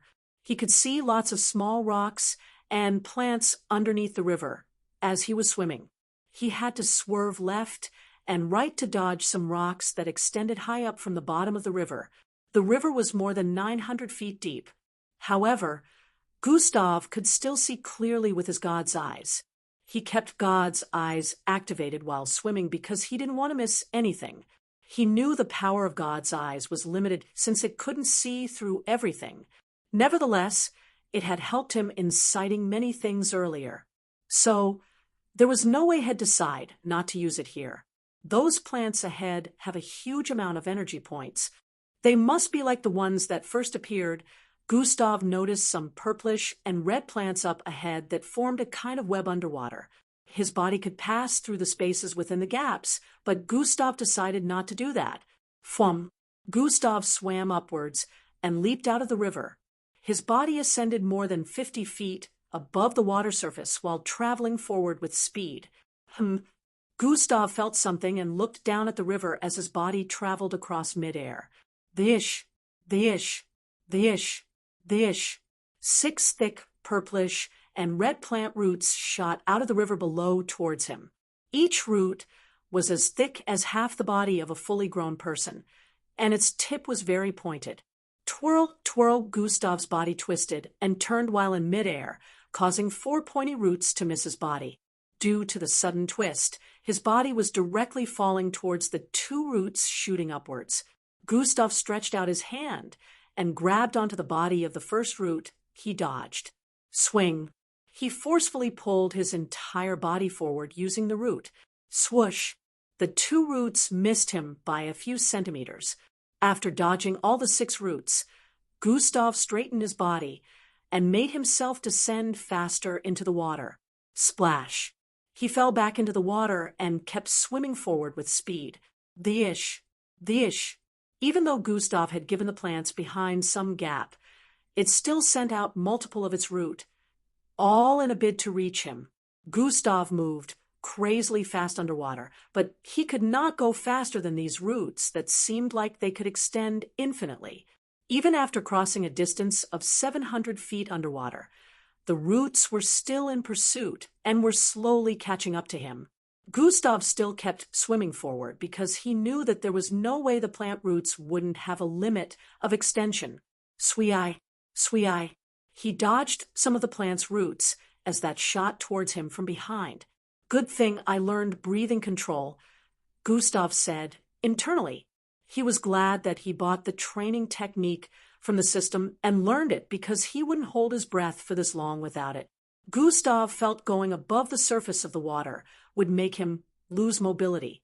Also, he wouldn't be able to sense the plants coming from behind him. Swee-eye, swee-eye, swee-eye. Gustav successfully dodged the roots repeatedly as he kept swimming forward. He noticed that the roots were starting to reduce in number, and the remainder had reduced in speed. If only I was able to absorb energy from plants, I'd have killed this stupid thing, he thought. Gustav didn't want to waste time, which was why he decided to evade it. Fighting underwater wasn't something he had tried before, so he knew it would take some time to deal with the plant completely. After a few more minutes, Gustav had passed the range of the plant's root. He slowed down his speed and turned around. He noticed that the purplish and red roots were being retracted. When he was about to continue moving forward, he noticed something moving at fast speed headed towards his location.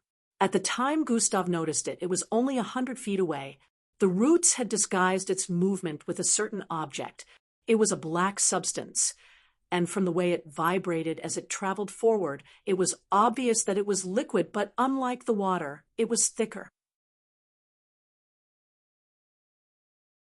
With its speed, it only took another second to arrive in front of Gustav. Gustav felt that something was weird within this black ball-like substance, so he swung out his palm while activating atomic disintegration. White light coated Gustav's palm as it traveled towards the black substance. Immediately, Gustav's palm penetrated it. Pum! The black ball-like substance exploded, dyeing the river black. SHSSHSSHHHHSSHH. A radius of over 1,000 feet underwater was turned pitch black due to this substance explosion. Underwater toxins detected. Toxin immunity has been activated. Within the dark, Gustav heard the notifications ring in his ear. I was too careless, Gustav said internally as he swam upwards within the darkness. He wasn't in any way harmed by the explosion due to toxin immunity activation, which prevented the liquid from burning his. Gustav's sense of direction was still pretty solid even though darkness surrounded him. He deactivated God's eyes immediately after the explosion. His reason for this was that God's eyes kept showing negative energy points all around him, which distorted his vision. Even though God's eyes could see through the dark waters, Gustav was at a disadvantage. The negative energy points covered every part of Gustav's line of sight, not giving him the chance to see anything. He decided to deactivate it and just make use of his senses alone. Phum! Gustav's head poked out from underneath the river above the surface. He finally opened his eyes and stared at the darkened river around him. Phum! Gustav swam forward after confirming the right path. In a few seconds, he swam past the affected areas. God's eyes has been activated. Gustav breathed in a sigh of relief as he spotted the end of the river over 3,000 feet away. After 2 minutes, Gustav arrived at the end of the river and leaped out of it. Tum! He landed on a small rock in front and took in a breath of fresh air.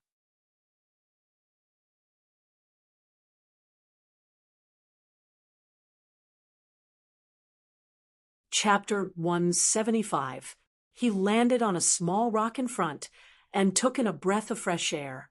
His clothes and hair dripped of water, giving him a kind of radiant look. He had been holding his breath for more than 30 minutes. Finally, I passed that region, Gustav muttered while turning around to look back. The attack underwater happened to be one that poisoned living things it made contact with. Gustav had noticed this when using God eyes. For a moment, he could see the other plants within the vicinity drying up instantly. This made him realize just how deadly the black substance was. His clothes were still okay, because the substance only affected living things, but if he didn't have toxin immunity, his clothes would probably be the only thing escaping that region in one piece. He let out another sigh of relief and turned around to stare at the green ball of light up ahead, which was now very large at this point. It looked so much closer and brighter than before. I think this is the last region I need to cross before getting to the ball of light. Gustav stared at the landscape ahead with a smile. In his line of sight was a landscape filled with rock beds. Rock beds of different colors could be seen up ahead on both sides of the paths. The path ahead was wide enough to fit 10 people walking side by side. Several thousand meters towards the left and right were other paths that also led towards the green ball of light. The paths were what separated the rock beds. If not, the entire place would be a field of rock beds. Swoosh! Gustav wasted no time before dashing forward once again. Clang! Clang! Clang! Sounds of battle rang out as a young man with achy-colored hair faced two machines that were built to look like anthropods. Both were up to 3 meters tall. Their height contrasted with that of the boy, who happened to only be 5 feet tall. Swee-eye! Swee-eye! Swee-eye! He dodged some silky thread-like substances that they shot out and moved towards their back. A red blur was formed due to his intense speed. He arrived behind the anthropoid-like machine on the right and stretched out his hand to grab the leg of the machine. Composition acceleration, he said internally as his eyes glowed a bright red color. Half of the machine's leg instantly lost color and aged. Crack! As the machine turned around and placed that leg on the ground, it instantly began to crack and started crumbling altogether. The machine started falling forward, but it quickly placed another leg in front to support itself. This gave the boy a chance to go deal damage to the other one. He leaped upwards while stretching out both hands, which were coated in red. Bam! His palms made contact with the head of the second machine, and it started turning old. Some part of it crumbled into dust. He immediately reached out his right hand and grabbed onto a round blue object hidden deep within the body of the machine. Glurt! Glurt! Wires and some green liquid spurted out as he ripped out the object and jumped down from the creature. Plop! The lights on the body of the machine immediately turned off, and it fell to the ground. Bang! The boy jumped backward, dodging some whitish stream of liquid that shot towards his left side. The other machine that lost one of its legs shot this out and pushed itself forward with the rest of its 5 legs. Of course, it was way slower, so the boy was able to dodge every single one of its attacks easily and arrived behind its legs once again. He reached out his hand and touched another leg. The same thing as earlier happened. The mechanical leg of the creature aged instantly and started crumbling the moment it tried to lean on it. The boy dashed around the body of the creature repeatedly for a minute. By the time he was done, the creature had no other legs to walk on and fell to the ground. The boy finished it off in a few moments and looked dashed forward. He was currently closing in on the edge of the forest area. He was currently in. After a few minutes, he arrived at the end of the region and stared at the bedrocks up ahead. Good thing I didn't rest throughout the entire night. I should get to the ball of light after this region. His face suddenly lit up with a smile. I will be the first to arrive there, he muttered before dashing forward into the distance. In another part of the test floor, a green-skinned girl holding a sickle conjured from red energy swung it out fiercely at 3 AIs, decapitating them in one go. Even after doing that, the AIs were still headed for her, but their lack of visuals slowed them down. She conjured another sickle and threw both of the ones in her grip. SKRYCH! SKRYCH! They spun vigorously and pierced the chests of both AIs in front. They instantly powered down. She wasted no time in dashing forward towards the one on the left while stretching out her palm. Krakem! A dagger made out of red energy shot out of the middle of her palm and pierced into the chest of the AI also. Krakem! Surprisingly, the AI was still moving even after she did that, but she wasn't done yet. Bam! Her palm slammed into the butt of the red dagger, pushing it further inside. Troyan, the AI, immediately powered down. 4 AIs with incomplete body parts could be seen in her surroundings. She had successfully dealt with all of them that attacked her. She wasted no time in moving forward, leave the region she currently was in. Several hundred feet ahead, a landscape filled with bedrocks could be seen. Damn it! Even underground, these bastards still came for me. A loud voice could be heard within a dark space. A boy with spiky orange hair could be seen standing on a circular piece of rock that protruded from the ground. This piece of rock was moving him forward at extreme speed, and there happened to be 2 large walls of rock covering his back, while he controlled the walls blocking his front to part ways, creating a path for him as he moved along.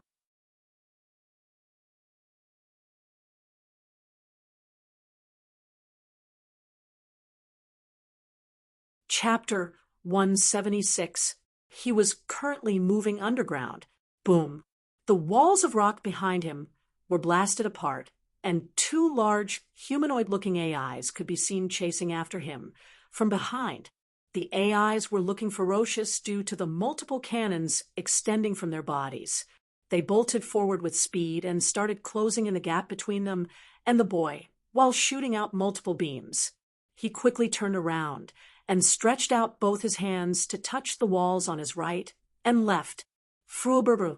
The walls rumbled with intensity before crumbling to pieces, causing rocks to fall behind and create another wall, while multiple spikes also shot out of the walls behind, stabbing towards both as they immediately crumbled to pieces. The instant contact was made with the body of the AIs. Boom, boom. The walls he created to defend himself were also blasted into smithereens as the AIs shot out energy beams from their cannons. Bang! The force knocked him backward.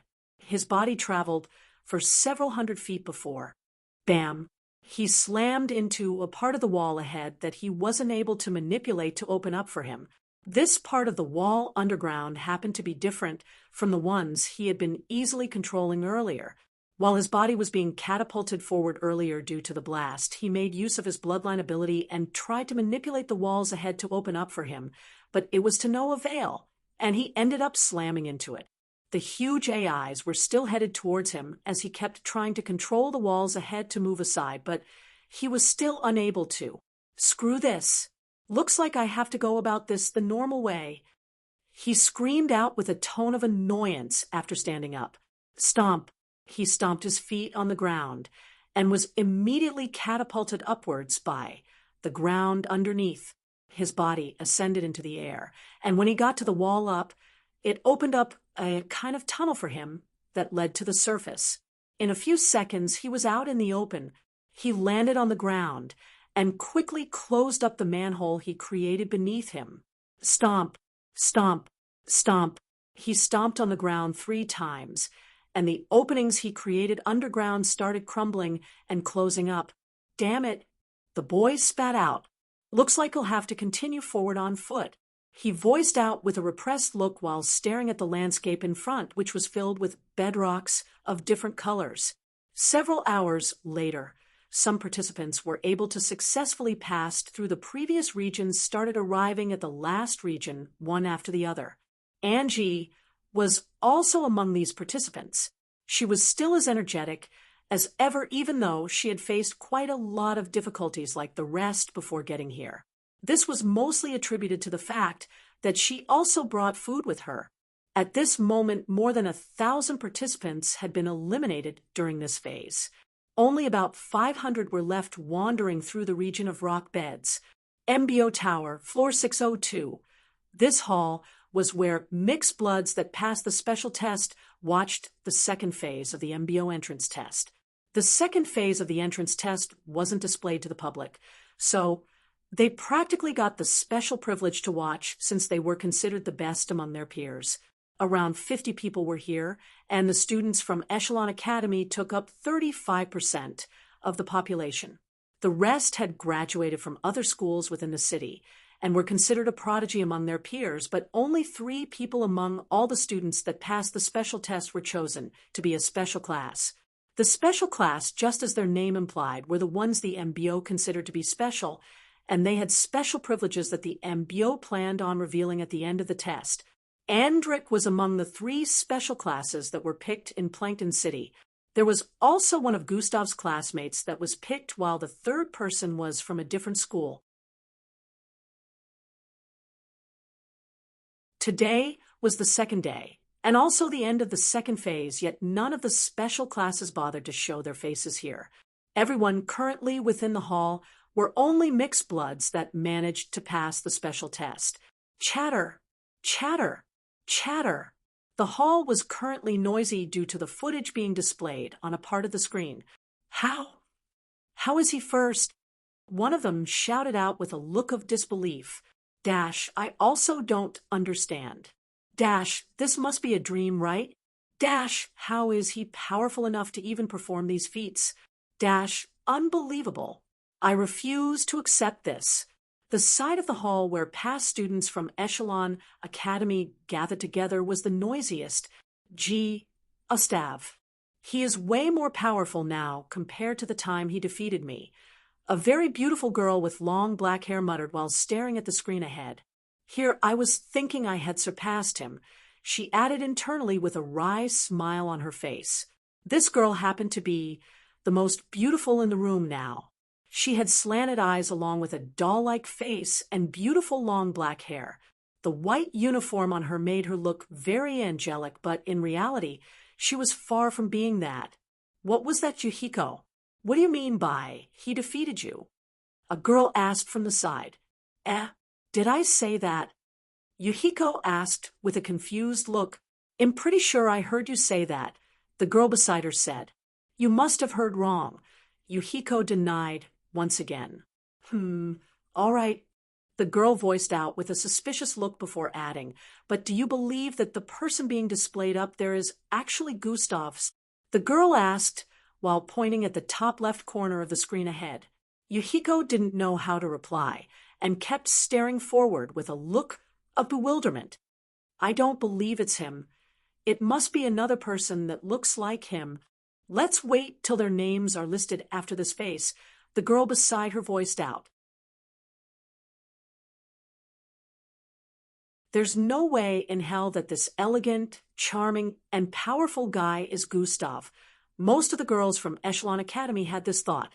On the screen, Gustav could be seen lifting a large boulder that was as big as a large truck while walking forward.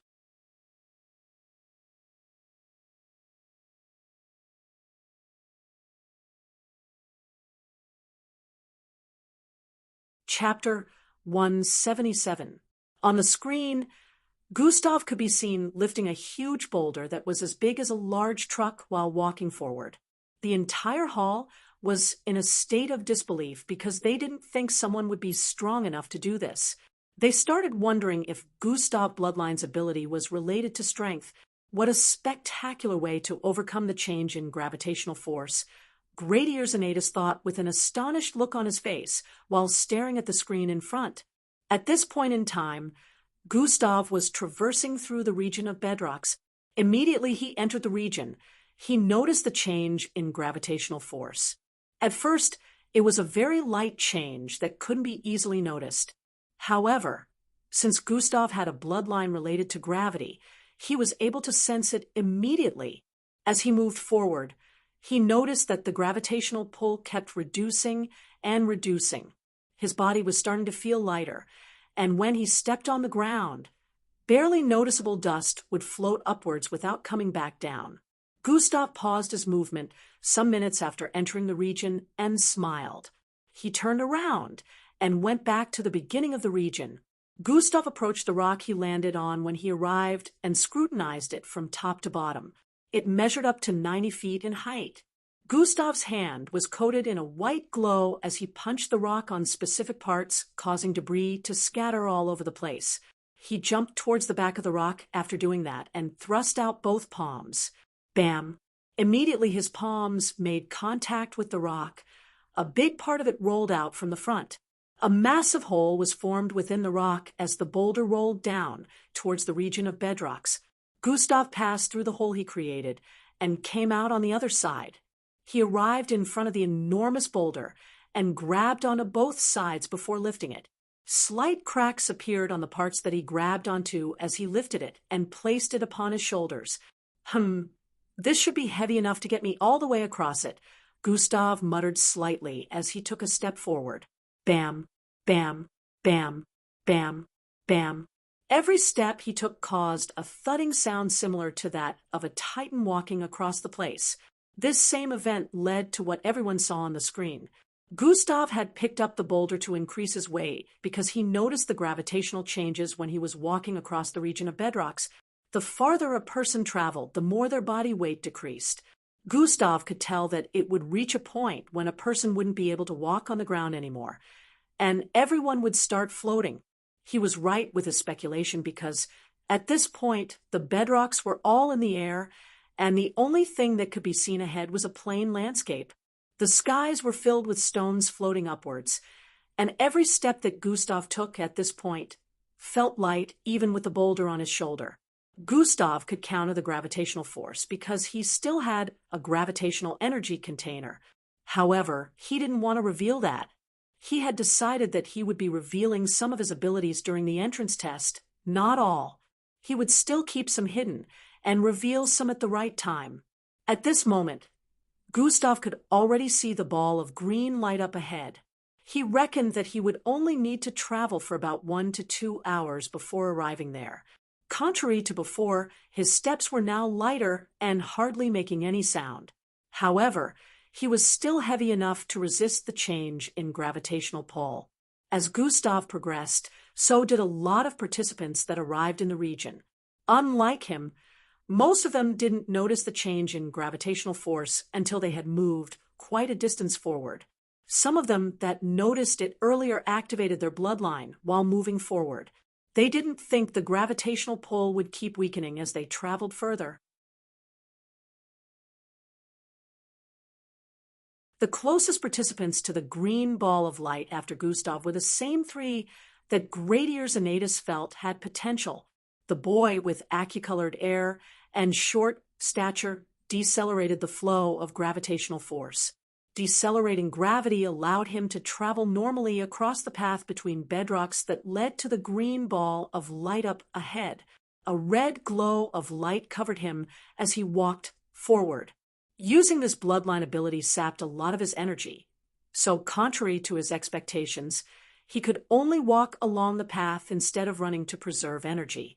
Especially when he noticed that the change in gravitational force increased more and more as he traveled forward. The boy with spiky orange hair couldn't control the ground below like he used to in other regions. He found it really hard to manipulate the ground, so he could only let his legs sink 2 feet into the ground as he kept moving forward. The ground covered his leg as he moved forward 1 step at a time. Due to this factor, he was protected from the change in gravitational force. His body wouldn't float upwards as he traveled further, but he couldn't move as fast as he wanted to. The green-skinned girl, surprisingly, wasn't really affected by the change in gravitational force. A red aura of light covered her body as she moved forward with ease. It was like she wasn't affected at all. As the 3 of them traveled on different routes towards the ball of green light, they had a similar thought in mind. I will be the first to arrive at the ball of light. Other participants that weren't equipped with a bloodline that could assist them in pulling through this region started floating. Since they did not have the power to fly, they lost their balance.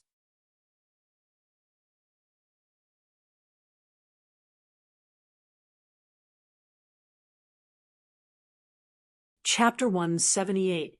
Other participants that weren't equipped with a bloodline that could assist them in pulling through this region started floating. Since they did not have the power to fly, they lost their balance. Once a person starts floating and couldn't control their movement in the air, or had become incapacitated, once they got to a particular height in the sky, something happened. A mysterious glow of light would surround them, and they would disappear. The participants who witnessed this could guess that the set of participants that disappeared has been disqualified. When Angie arrived in this region about 30 minutes ago, she also sensed a change in gravitational force. Still, for reasons known to her, she wasn't bothered. She only smiled and increased her speed of running. Swoosh! At the moment she was closing in on the ball of light as she bolted across the path that led to it. Surprisingly, she wasn't affected by the gravitational force. At the speed at which she was moving, it wouldn't take long before she caught up with the three closest to the ball of light. She would soon meet up with the others, including Gustav, even though they traveled on different routes. 1 hour later, Gustav could already see the ball of light above the ground, several thousands of feet away from his position. The green ball of light was bright and shiny, but it wasn't as big as Gustav expected. It was comparable to a 10-story building in height, but it was spherical like an egg. It wasn't very bright. So Gustav wondered why they could see it clearly from their starting point. With the way it was visible from afar, he had expected that coming close to it would severely damage the retinas due to brightness. Surprisingly, things were somewhat different from what he imagined. He looked around and noticed that all the paths led to the particular area where the spherical green light was suspended in the air. Different paths were extending from every direction of the test phase, and they all led towards the green ball of light which happened to be in the middle. Gustav now understood why he never met anyone at the beginning while traveling towards this place. This was because everyone was positioned in a circular format at the ends of the test phase, so when traveling forward, they closed in on the green ball of light from every direction. The green ball of light was in the middle of the space. There was a barricade of light shining down from the spherical green light that touched the ground's surface. Gustav instantly realized that within the space of that barricade of green light was where he needed to enter to complete this phase. He kept walking towards it casually. The small marbles in the air, at this point, were very dense. By contrast, in the area where the spherical green light was located, nothing could be found in the air. Gustav cautiously walked towards the barricaded light space. He knew how unpredictable things were when it came to the MBO. There had been a lot of surprises since the start of this test phase, so his mind was currently on the alert for any kind of changes around him. After about 10 more minutes of walking, Gustav was only a few feet away from reaching the light shining down from the spherical ball above. He finally got there in a few seconds and stood in front of it with a surprised expression. "Looks like I was mistaken," he said internally while staring at the light wall. He thought there would be some last obstacle that he needed to overcome, but to his surprise, there wasn't. Gustav raised his right foot and moved it forward to enter the space, but he realized that he came to a conclusion too soon when his leg made contact with the wall of light. His leg couldn't pass through. It turned out that the light was actually a barrier. He thought he would pass through the light barricade without any obstruction, but it turned out this was the last obstacle that needed to be passed. Calm, calm, calm. Gustav kicked the light barrier thrice with little force, trying to check its sturdiness. He still had the boulder on his shoulder at the moment as he contemplated. The MBO really thought this out. Due to the gravitational force, everyone's body weight will be inexistent. It would be nearly impossible for a weightless person to generate enough force to break through this. Even when equipped with a bloodline that can easily break through things, the circumstances this time is a bit unnerving, he thought. Anyways, no point dwelling on it. Gustav turned around while a charming smile hung on his face. He walked about 100 feet backwards and turned around to face the light wall. He squatted slightly while still lifting the boulder on his shoulders. "This isn't enough to stop me." Dash has been activated. Swoosh. Gustav's body blurred, as he streaked across the ground, arriving in front of the light barrier instantly. Gustav pushed the boulder in front of himself as he arrived in front of the light barrier. The boulder made contact with the barrier, first while Gustav's body was positioned behind it. Ripples spread across the surface of the light barrier due to the intense impact. Pum! Several thousand feet away, the three participants closest to Gustav approached the green ball of light. They could now see the different paths ahead that led to the green ball of light. Since the paths were starting to reduce in width, they could vividly see the different other paths that led to the green ball of light. The green-skinned girl with a red aura coating her entire body paused her steps as she sensed something and decided to turn around. On the path on her, right about 300 feet behind, the boy with aqua-colored hair could be seen moving at a fair pace. The path on her left about 400 feet away, the boy with spiky orange hair could be seen taking one step at a time while his legs were sunk into the ground. Both boys suddenly paused their steps as they noticed the girl ahead. A frown appeared on their faces as they turned to the side and also noticed each other. The three of them paused their movement as they discovered one another. Tension suddenly filled the air as they stared at each other warily.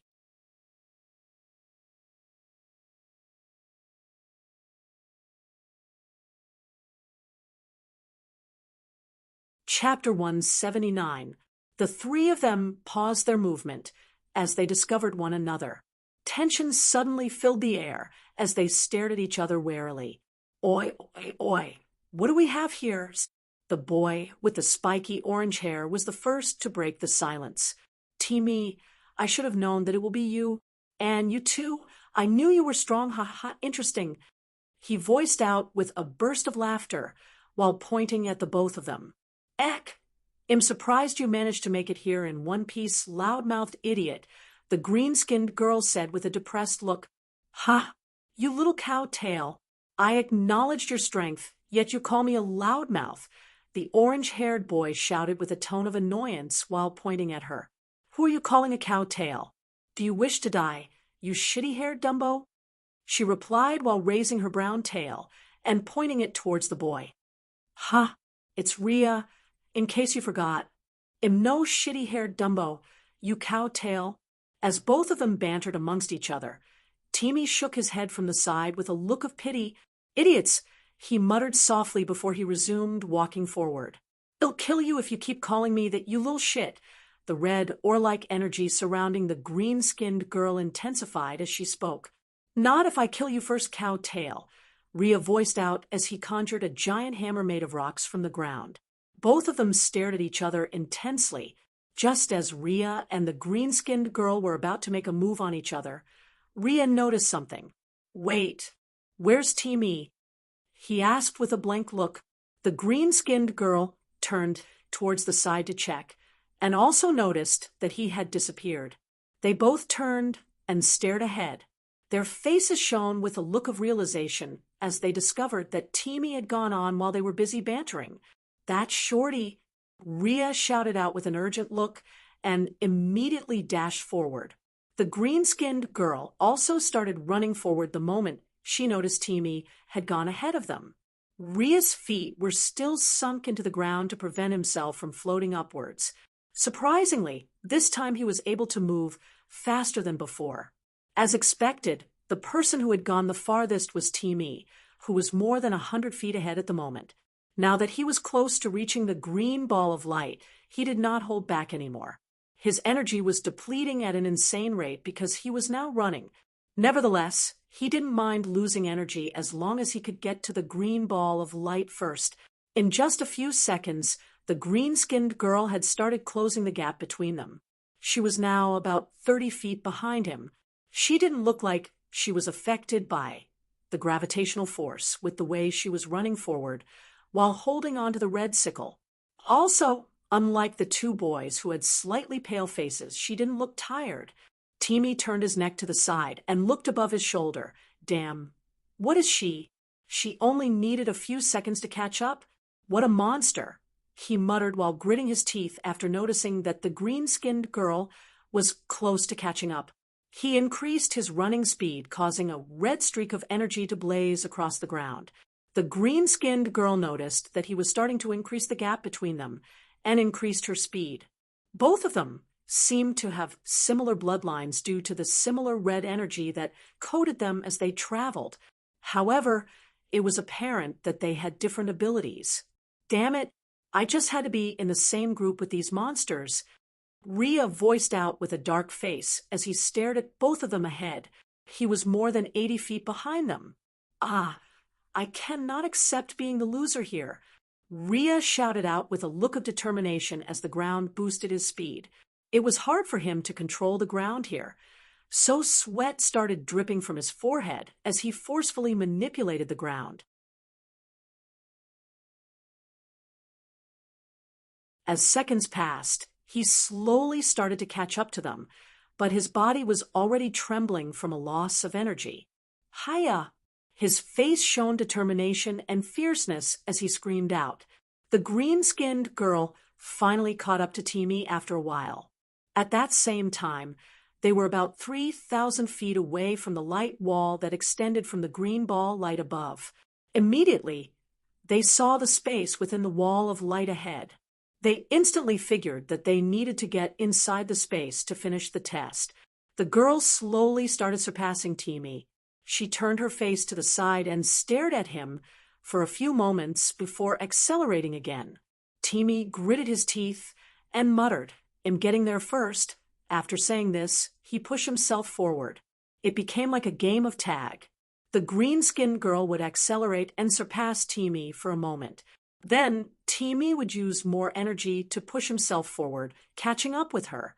Still, in the next moment, she would accelerate again, surpassing him.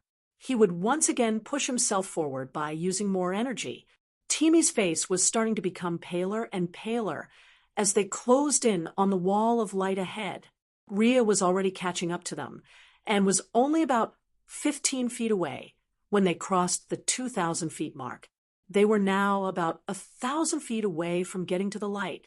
As they closed in on the light, they noticed a large boulder sitting on the ground after the wall of light. They didn't think much of it, and instead focused on being the first to arrive there. Timmy noticed that he was running out of juice as they traveled further. The green-skinned girl had now increased the gap between them by about 4 feet.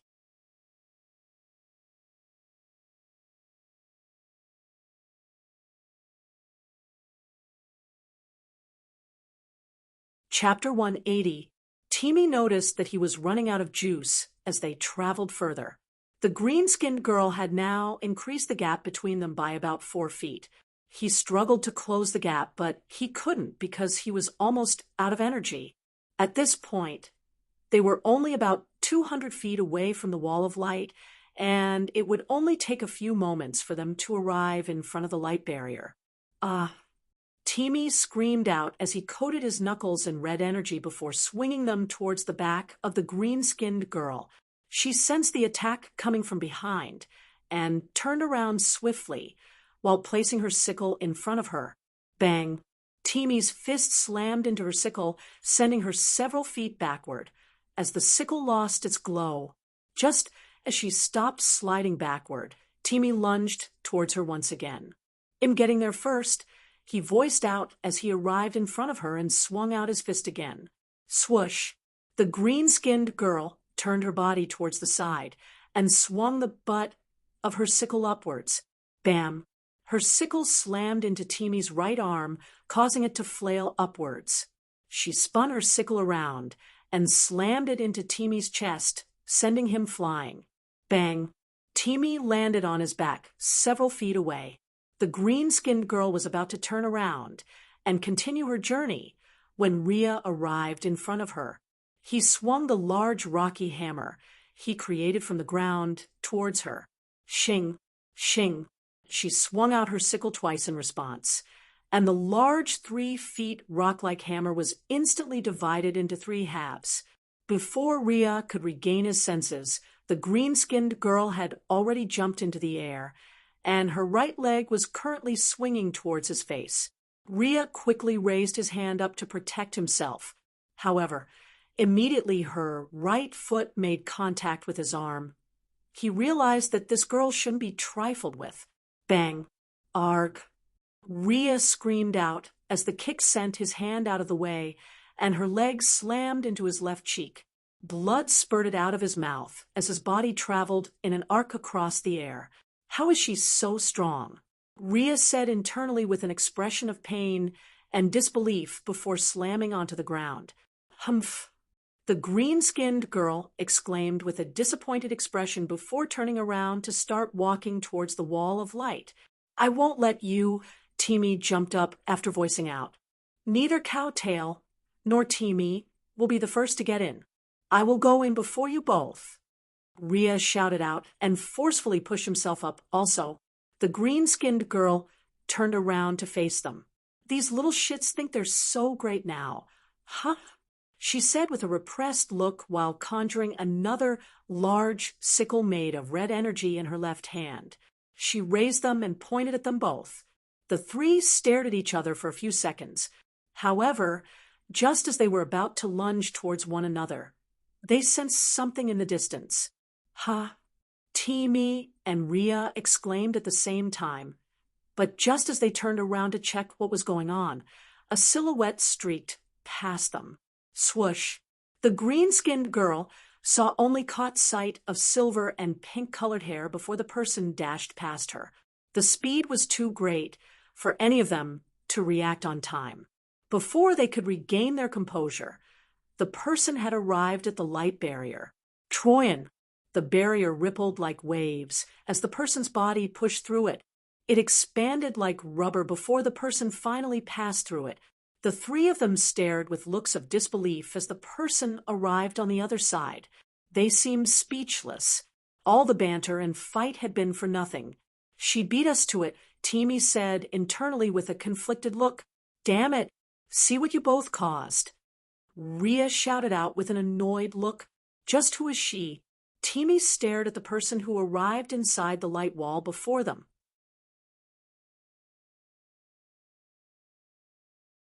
Isn't that the girl who was sitting beside that blonde boy? The green-skinned girl recognized the person. It was a beautiful and gentle-looking girl with silver and pink-colored hair. 2 horns protruded from her forehead. After arriving inside the light barrier, she smiled at them before turning around and walking towards the huge boulder in front. Ah, such a weak-looking girl got there before us, Rhea said before he started moving, walking forward with a disappointed expression. The green-skinned girl also had a disappointed expression on her face, but she accepted that what had happened. Teamy and the green-skinned girl also started walking towards the wall of light. When they arrived, they tried different methods, and after a minute, the 3 of them managed to pass through. The gravitational force returned back to normal the instant they phased through the light barrier.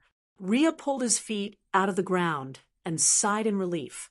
The red, ore-like energy surrounding the green-skinned girl and Teamy also disappeared. They looked around the space within the barrier created by the large spherical green ball of light above. It was large enough to fit thousands of people. This was when they properly noticed the huge boulder placed in the middle of the space. Just how did that get here? The 3 of them had similar thoughts as they scrutinized the large boulder in front. Who is she talking to? Rhea voiced out with a confused look while staring at the girl who got here before them. She was currently standing on the right side of the boulder while staring at the ground in front. Her lips occasionally moved up and down, which signified that she was talking to someone. The 3 of them walked over to check what was happening. You got here about 30 minutes after I did. Not bad. A charming masculine voice drifted into their ears as they approached the girl in front.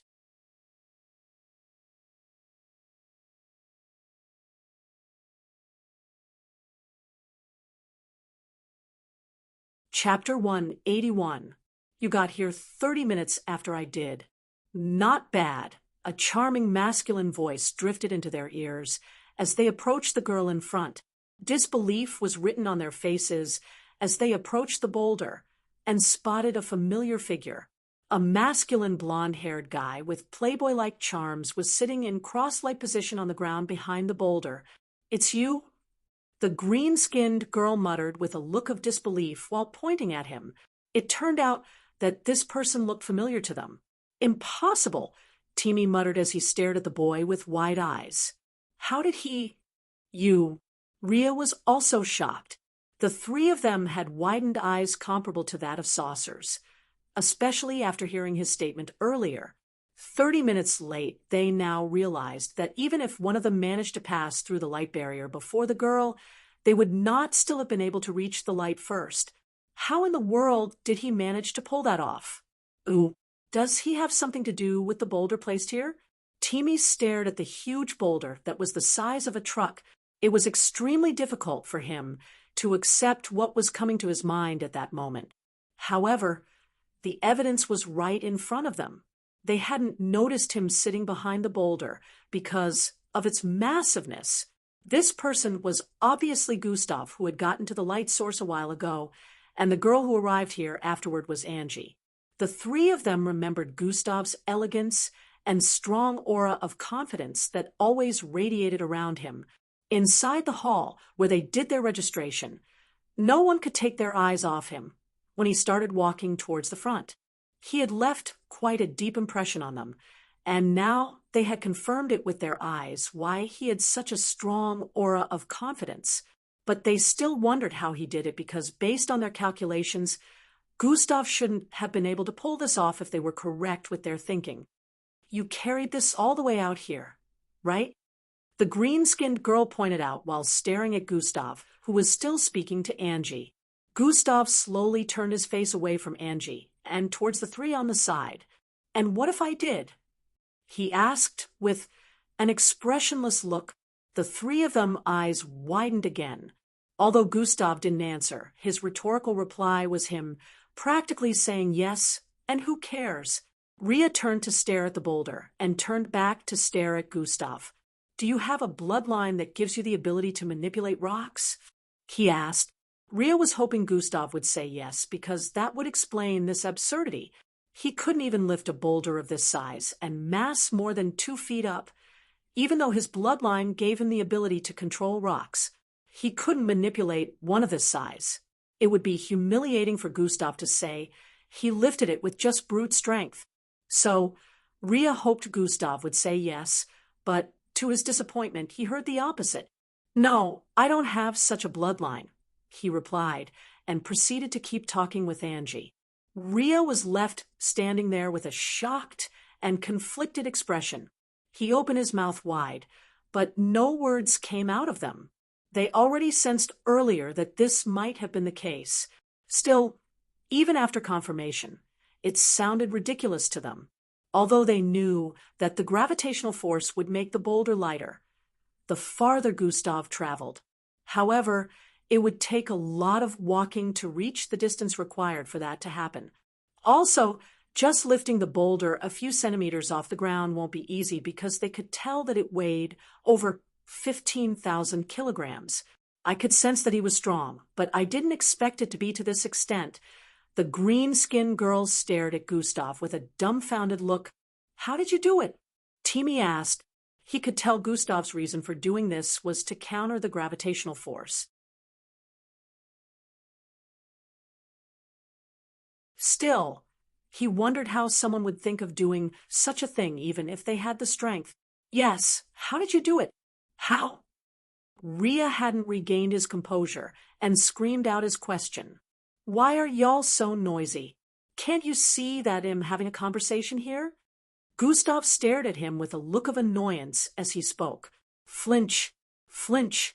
Both of them flinched back when they saw his cold gaze. This person is dangerous, Timmy said, and felt the air become chilly. Grab. Angie grabbed Gustav's face and turned his head softly to face hers. Don't worry about them. I'm sure they are just curious, she said with a gentle voice. Gustav exclaimed and continued his conversation with her. He wasn't going to do anything to them, since they didn't really offend him. Nevertheless, he didn't like the fact that he was getting interrupted in his conversation with Angie. So he released his bloodlust a little to scare them, and it worked. Both of them went to the corner and sat down to wait for the phase to end. On the other hand, the green-skinned girl sat in front of the boulder and placed her back on it. "You can take them off now," Gustav said to Angie. But I already got used to wearing them. "I think my body might feel weird when I take them off," Angie replied with an uncertain look. "They were meant for training. Now is the time for you to display your abilities to the fullest. I'm sure you don't want anything to hinder your success in the test, or do you?" Gustav said with a solemn look. Angie shook her head in response. "Good. Now take them off," Gustav instructed again. Angie stood up from her sitting position and started taking off her green sweater.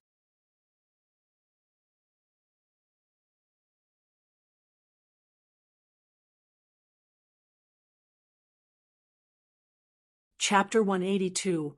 Angie stood up from her sitting position and started taking off her green sweater. She looked pretty shy, but she had enough covering underneath, so she wasn't feeling disturbed. Immediately after Angie pulled off her sweater, a short blue singlet covering her chest down to her ribs area could be seen. Her singlet wasn't what was attractive. Instead, it was what was beneath her singlet, as well as on her two arms that looked intriguing. A black metallic-looking flexible strap was wrapped around her belly. Her biceps were also wrapped by a miniature version of this strap. Angie proceeded to tap 7 buttons on the strap wrapped around her right arm. Click! A loud clicking sound echoed across the place as the strap opened up and fell to the ground. Bang! It made a loud thudding sound as it fell to the ground. Ha! The trio that arrived earlier was alarmed when they heard the thudding sound. They turned around to look in Gustav and Angie's direction and were surprised at what they saw. Angie was already tapping on the buttons of the strap wrapped around her left hand. When she was done, another strap fell to the ground, making a similar thudding sound. "Are those what I think they are?" Timmy stared at Angie with a bewildered expression as he wondered. Angie squatted next and rolled up the hem of her trousers, revealing the same straps as before wrapped around her ankles. She did the same thing and unbuckled the straps. After she was done, she proceeded to stand up and unlock the biggest strap, wrapped around her stomach. Bang! This time it sounded like a mini explosion as the largest one made contact with the ground. A small cloud of dust was formed due to its mass. She had weight straps on all these times, yet she was still able to move about at such a high speed. The green-skinned girl, Ria, and Timmy were once again shocked by what had just happened. Gustav smiled at her and asked, "How you feel now?" "I don't know how to describe it. It feels like my body is weightless." Angie moved as she spoke, trying to get used to her current body mass. Gustav had made her wear these straps about 6 weeks ago when he started training her. At first, he started with 2 straps on her arms, which nearly caused them to fracture, since Angie was very weak. However, as time passed, she got used to it and was able to get back to her normal speed while running after a week. Gustav began to increase the weight of the straps on her body. These straps altogether weighed about 8,000 kilograms. Angie would not lift something as heavy as that normally. Still, since they were placed on different parts of her body, there was enough distribution. Also, she was lifting them with her body, so she was able to pull them off after intense hours and weeks of training. "Try running around," Gustav proposed. Angie nodded and dashed forward. Why, it was like cutting through the air. After images were created as Angie ran around the space. Fwee, fwy, fwy, swoosh. She had returned to her previous position, but it still looked as if she was running in a circular format around the space. A single movement made her appear close to 1,000 feet away from her initial position and back, without activating God eyes. Gustav's eyes were barely able to follow her speed. In a fight, he would still be able to predict her movements and react accordingly, but her speed had already far outstripped his. The trio that arrived earlier had their mouths wide open again. Unlike Gustav, they saw Angie everywhere at the same time. They couldn't pinpoint where her exact body was when she was running in a circular format. Isn't this literally cheating? How can a person have that kind of speed? Maybe they aren't Zulu ranked. This thought roamed their minds as they stared at Angie and Gustav. Gustav was currently praising Angie, while the trio was having ridiculous thoughts. I have decided. They suddenly heard a loud voice and turned to stare at Rhea.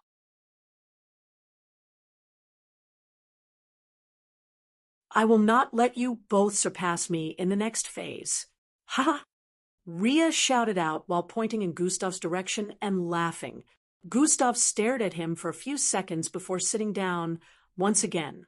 Okay, good luck with that, he said, and proceeded to close his eyes. You little... What's with that uncaring expression? You better accept me as your rival from now on.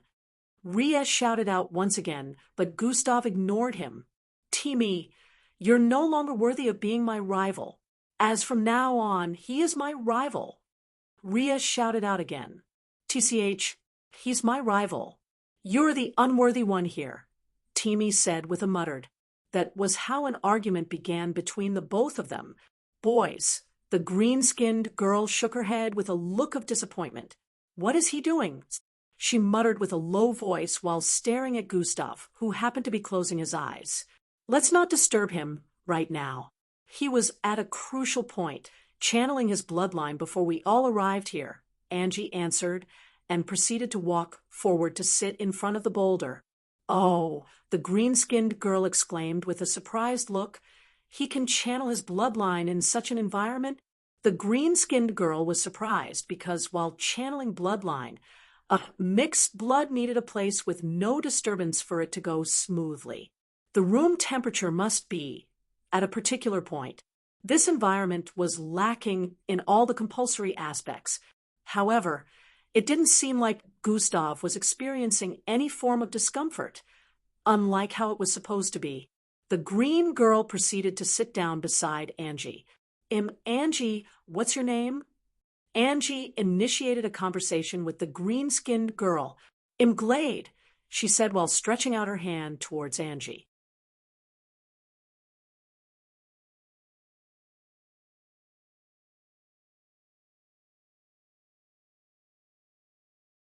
Chapter 183.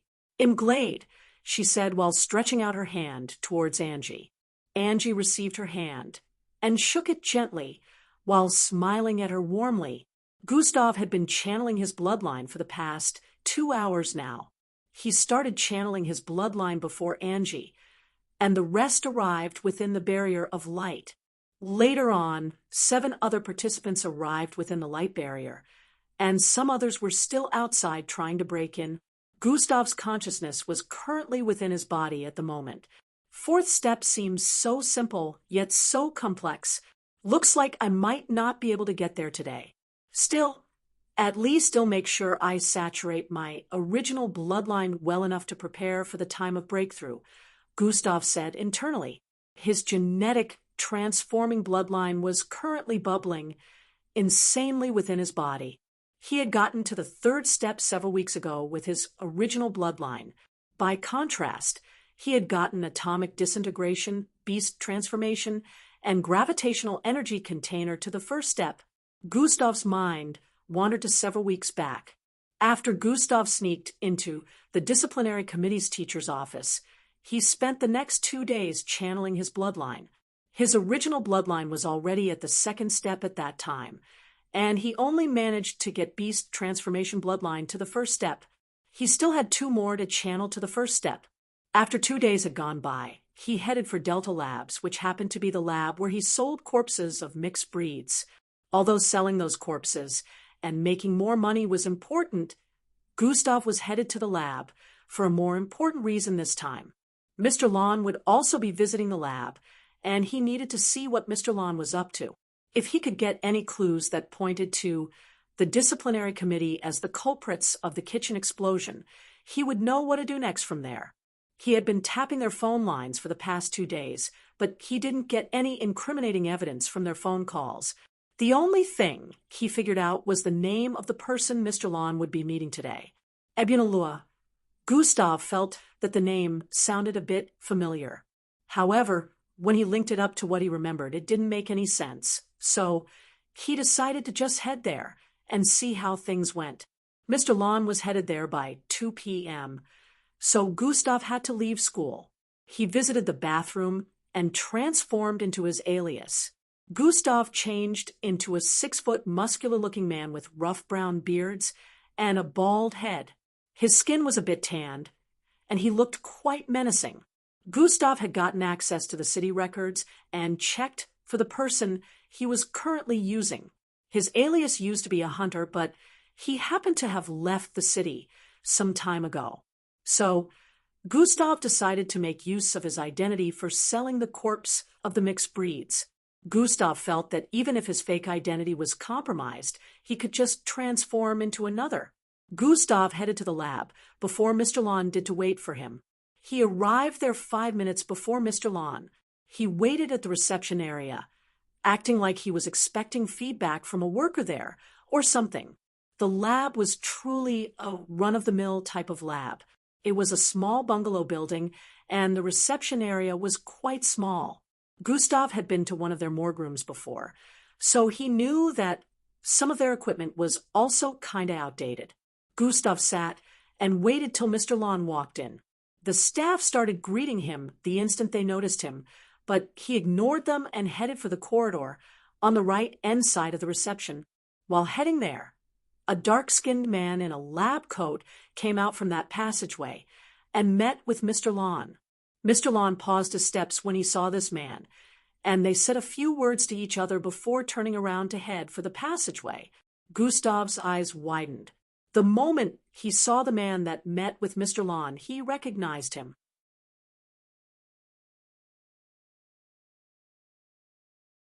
Gustav even thought his eyes might have been playing tricks on him, so he made use of God eyes and zoomed in on the man to confirm. After using God eyes, Gustav didn't have any more doubts. Anew, Gustav said internally, "He's supposed to be dead. How is he here?" Gustav debated internally. This person happened to be the same guy employed in the kitchen after one of the workers resigned. He was also in charge of the cooking equipment that exploded, and was one of Gustav's suspects until he was confirmed dead in the explosion. Gustav remembered seeing his dead body with his very own eyes.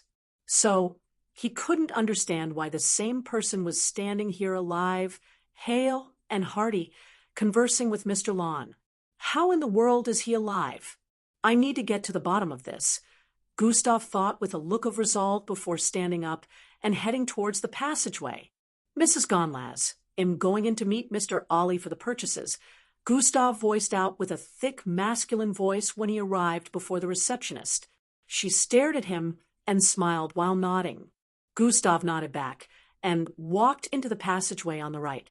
Gustav opened his eyes and sensed that 4 hours had gone by already.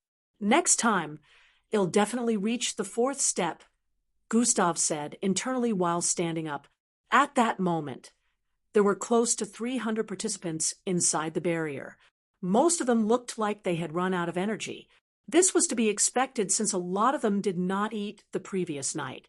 However, they were still happy that they made it to the end of the test phase, even though they were starving. Some were still trying to break through the light wall, but their efforts were fruitless. Everyone within the light wall was seated at the moment, so when Gustav stood up, they all stared at him with weird gazes. "It's time," Gustav said internally while looking up. Everyone followed his line of sight and stared at the spherical ball of green light above.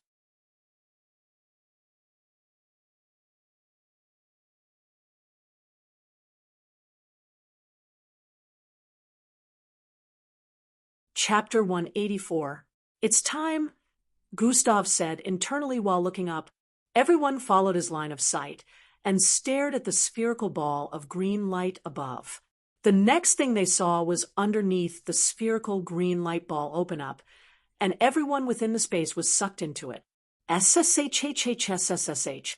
All the participants, who were about 300, disappeared within a flash. The second phase of the entrance test has come to an end. A loud voice resounded across the test phase. Those that hadn't managed to enter into the barrier of light before the announcement started lamenting. Looks of disappointment, unhappiness, and remorse could be seen on their faces as they were teleported out of the space one after the other. Gustav and the rest of the participants opened their eyes a moment later. They realized that they were now in a hall similar to the one everyone appeared in when they first arrived at the tower. The number of participants left was nothing compared to the number of participants that gathered here initially, and this was only the second phase. From what they knew about the MBO entrance test, it had at least 5 phases. Most of the participants that arrived really late started rejoicing after hearing the announcement. Although they looked fatigued, they had managed to make it to the next phase. Gustav sat somewhere in the middle of the seats on the right side. Angie joined him and positioned herself on his right-hand side while the green-skinned girl sat on Angie's right side. Surprisingly, Timmy and the loud-mouthed Ria sat down at Gustav's left-hand side as they waited for the MBO to address them on the next phase. Gustav wasn't bothered by their decision to sit next to him. He just kept staring forward. They didn't know that he was actually looking at something. Host attributes name: Gustav, Crimson level, 21 class, sub-parallel being EXP, 181 200/3360000 HP, 9590/9600 energy, 3100/4250 attributes: strength, 65 perception, 62 mental fortitude, 62 agility, 62 speed, 64 bravery, 62 intelligence, 63 charm, 62 defense, 62 vitality, 64 endurance, 67 attributes points, 20. Gustav stared at his attributes after using the attributes points he gained from finishing the daily task. He was satisfied with the way he distributed them, but something caught his attention again. I still don't know what this is all about. So far, it hasn't given me any sort of benefits. Gustav stared at his class. Sub-parallel being. The moment he got to level 20, this appeared in front of the class, which had been displaying since he got the system.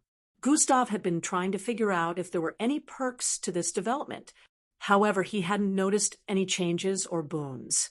He had his suspicions about it, but he had no way of confirming what sub-parallel being truly meant with the system not talking to him.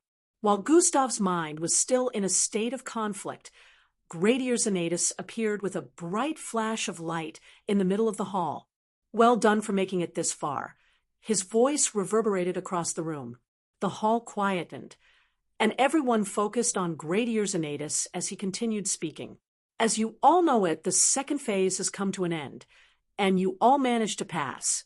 There will be an assessment score for each of your attributes at the end of the entrance test. The assessment score will later determine what squad you'll be placed in if you managed to make it to the end. As of this moment, each and every one of you has been given an endurance assessment score that is rated from 1 to 10. Gradier Xanatus said, and paused for a brief moment. His eyes locked with Gustav for a second before looking away again and continuing. All this will be revealed by tomorrow when you're all being briefed on the third phase of the test. When the fourth phase begins, the MBO entrance test will be broadcasted across the world.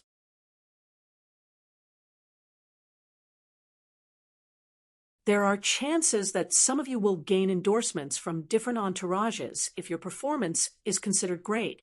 The hall became a little noisy as some of the participants' faces lit up with excitement. However, that is only if you can be successful in the third phase. Participants also have the chance to catch the eyes of the higher-ups and get some hidden boon. The weak and talentless do not have a place within the MBO. We are protecting the lives of Earthlings from terrestrial and intergalactic forces. Show that you're capable and prove yourself worthy if you truly want to be here.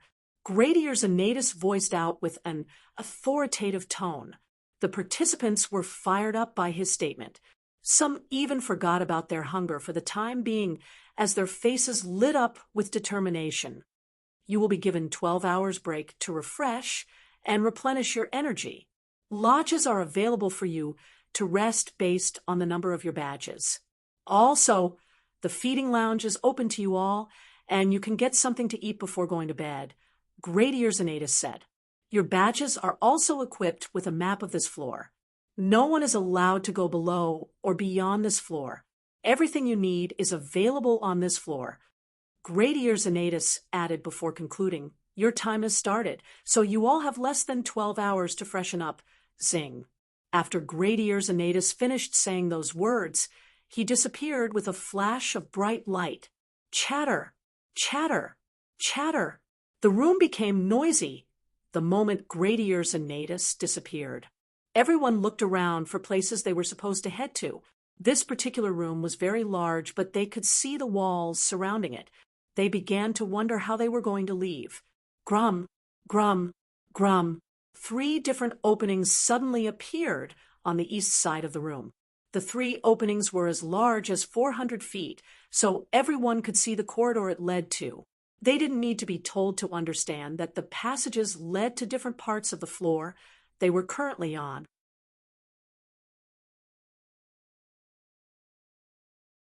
Map, Gustav called out while turning his palm to face his head. Truin. Rays of light shot out of his palm as a small holographic map hovered above it.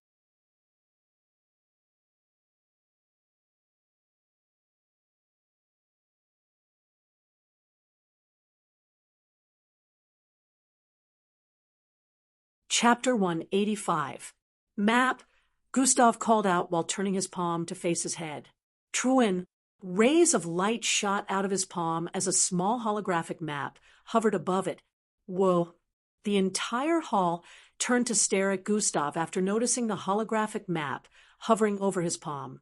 They instantly understood that this was the method of checking out the map, and everyone repeated Gustav's action. Truin, Truin, Truin. Just like Gustav, rays of light shot out from the number on their palms and formed a map of the current floor they were on. Everyone could see where the openings on the east walls lead to. It led to a big corridor within the floor that was a bridge to smaller corridors that led to the eatery, rooms, and public convenience rooms divided between males and females. These parts and some other places were shown on the map. However, at the end and the beginning of the map, a red sign was displayed, which had the word restricted. Gustav's eyes squinted when he noticed the restricted parts on the map. Let's go. Angie, he muttered. Gustav and Angie walked out through the openings along with many others. Immediately they arrived at the corridor. Everyone could see a path leading to the front, right, and left simultaneously. The walls were glistening white, and the glow served as the light for the passageways. According to the map, the way to the eatery was northwards. The instant everyone was about to raise their foot to move forward, blue circles started appearing on the ground. The blue circles surrounded everyone's right and left foot. The number of circles was equivalent to the number of feet that everyone had. Everyone was surprised at the appearance of the blue circles that surrounded both their foot. However, before they could understand what was happening, the floor beneath them started moving their bodies forward. Whoa, no one was used to this. So, many lost their balance and even fell on their butt. Another reason why you have to be ready for anything within the MBO, Gustav said internally after seeing people falling on there, but they weren't informed about this, so the MBO obviously wanted them to figure it out themselves. He looked down at the small circles surrounding both his feet. A thought came to his head, and he suddenly stopped moving. Bam, bam, bam. 3 people ended up bumping into him from behind. Still, due to Gustav's sturdiness, they ended up falling on there, but like the others. Hey, how did he end up stopping? Some of the people around wondered. Angie, who was still being moved forward, noticed that Gustav was no longer beside her and turned her head to the side to look behind her. She also stopped moving forward when she noticed him. The circle surrounding her feet rotated, and surprisingly, her body was turned around, and the floor started moving her forward towards Gustav behind. Looks like the movement is based on leg muscles and tensions Gustav analyzed internally. The floor scans the intentions of the person standing on them and moves that person in the direction they intend to move in. Gustav came to this realization when he stopped moving earlier and also noticed Angie being moved towards him. God Eyes has been activated Gustav activated God Eyes and stared at the floor. He couldn't see through it. However, he noticed the energy points and the color of the floor displayed when he activated it. In the past weeks, Gustav had started learning about the colors that objects displayed when he activated God Eyes. He discovered a few things, and among them were the colors of mixed breeds, Slarkovs, and humans that were different from one another. Another thing he figured out was the color AIs displayed, which was Oxford blue. The floor has an AI installed within. Gustav slowly deactivated God Eyes after seeing this, as expected of the MBO. Such advanced tech, Gustav thought as he looked forward. The floor started moving forward, once again, as he met up with Angie.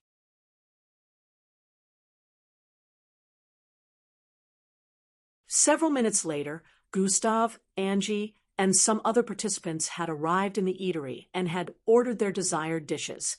Eating was free, so the participants that were famished ordered to their heart's content.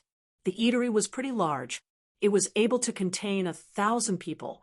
However, only around 300 participants were left after the last phase, so there were many unoccupied tables and chairs around. There was not a single human in the vicinity except for the participants. The food was served by machines, even though they were prepared by people. On the left side of the cafeteria was a glass wall that showed the outside of the tower. They could see the outline of Plankton City from their position. It was already around 8 p.m., so the skies had already darkened. Still, the city's beauty seemed to even shine more spectacularly in the dark. The skyscrapers glowed up. Commercials of different kinds were displayed. Even small buildings looked dazzling, and every part of the city looked splendid. It was like staring at a cluster of fireflies. This gave Gustav a feeling of nostalgia, reminding him of the times he would head to the mountainside to attempt suicide. He always adored the city's beauty. But unfortunately, society wasn't as beautiful as the structures they created. The earth is really a beautiful place. Too bad that most people's hearts are the opposite. A melancholic vibe surrounded Gustav as he ate while staring at the city up front. Angie noticed his weird mood and was about to speak when 3 people approached their table. It was Glade, Timmy, and Ria. "Can we join you guys?" The 3 of them asked together when they arrived before their table. "No." "Yes." Angie and Gustav stared at each other after giving contradictory responses. The trio stood in position with a look of confusion on their faces, wondering which response they were supposed to listen to.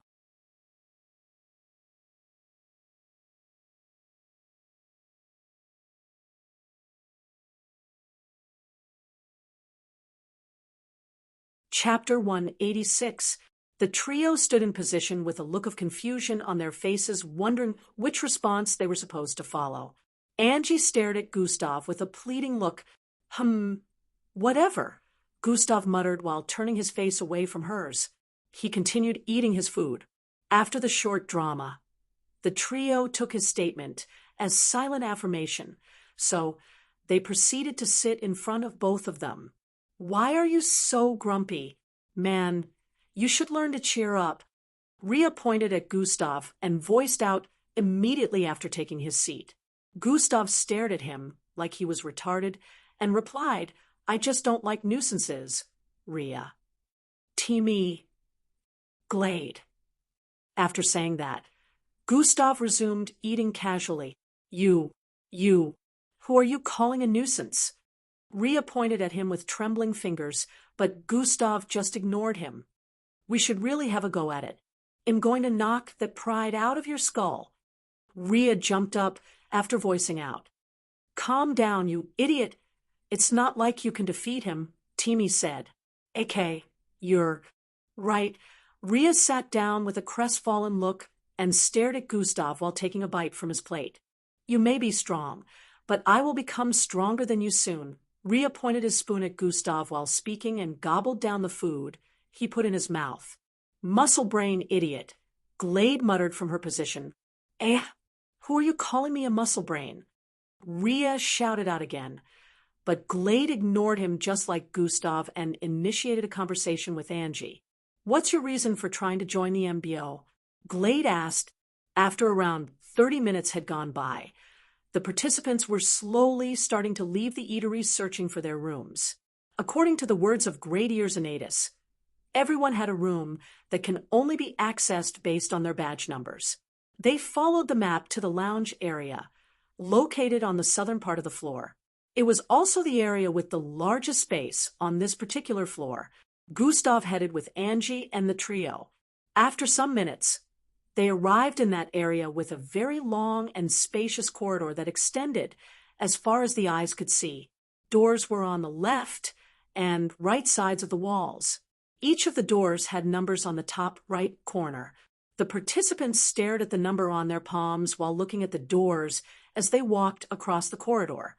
Gustav already figured out that the numbers were in an arranged format, so he could tell that his room was still a distance away from their current position. "Mine is here, guys. I guess I'll go have a good night rest," Glade said with a smile as she headed for the door that had the number 00054. Cowtail girl, good night," Rhea voiced out. "Loud-mouthed idiot," Glade voiced out as she placed her palm in front of the door. Rhea wanted to retort, but the rest of them greeted her good night and continued moving forward. Since he didn't want to be left behind, he quickly followed after them. Angie and Gustav happened to be the next to find their rooms, and they weren't too far from each other. Gustav was 00126, while Angie was 00121. As for Rhea and Timmy, their numbers were in the thousands, so they still had to walk further down the corridor. On arriving in front of his door, Gustav placed his hand in front of the door and waited. Rays of light permeated from the walls and scanned the number on his palm. Catch 'em! The door slid open, and he walked in. The room looked pretty nice. A bed could be seen in the middle. However, the room didn't look luxurious in any way. It was structured regularly. Gustav checked and noticed that there was a bathroom and toilet also. After checking everything out, he moved towards his bed. "Map," he called out. The map shot out from his palm again, displaying the structure of the floor. "I wonder what floor of the tower we're currently occupying," Gustav said internally with an intrigued look. He had always wanted to visit the tower.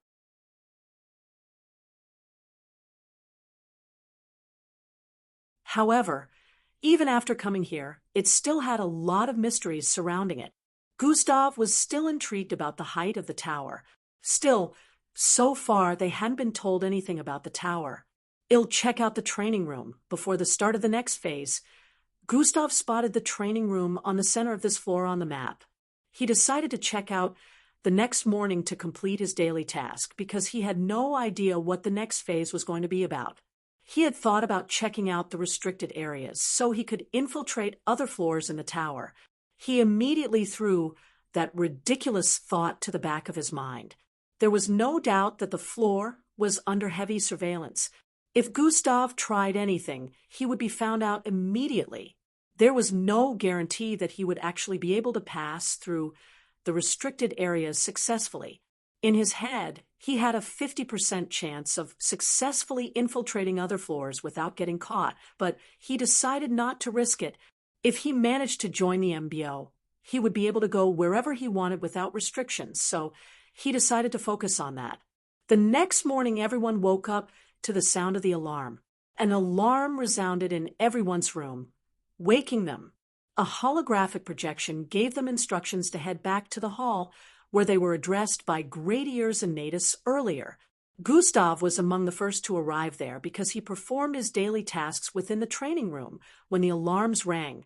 Participants began to arrive one after the other, and in a few seconds, almost 200 participants had walked in. Once a minute passed, the openings on the side closed up. Everyone was surprised at the sudden closure, since some participants still hadn't arrived. Still, that same moment was when Great Ears Annatus appeared in the middle of the hall with a flash of bright light.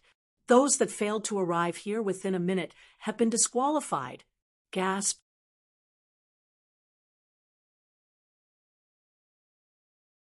Those were the first words that came out of his mouth the moment Great Ears Annatus appeared. One of the things you will learn if you manage to pass the test, and get enlisted is. Sluggishness isn't allowed. Chatter, chatter, chatter. The participants thanked their stars that they immediately dropped what they were doing and headed here after hearing the alarm. They silently pitied those who must have been using the toilet at that time. Now, I will explain the next phase to you. Great Ears Annatus voiced out next. You're tuning into the Mystic Fist YouTube channel. Don't forget to subscribe and join us on this journey to catch the most captivating stories.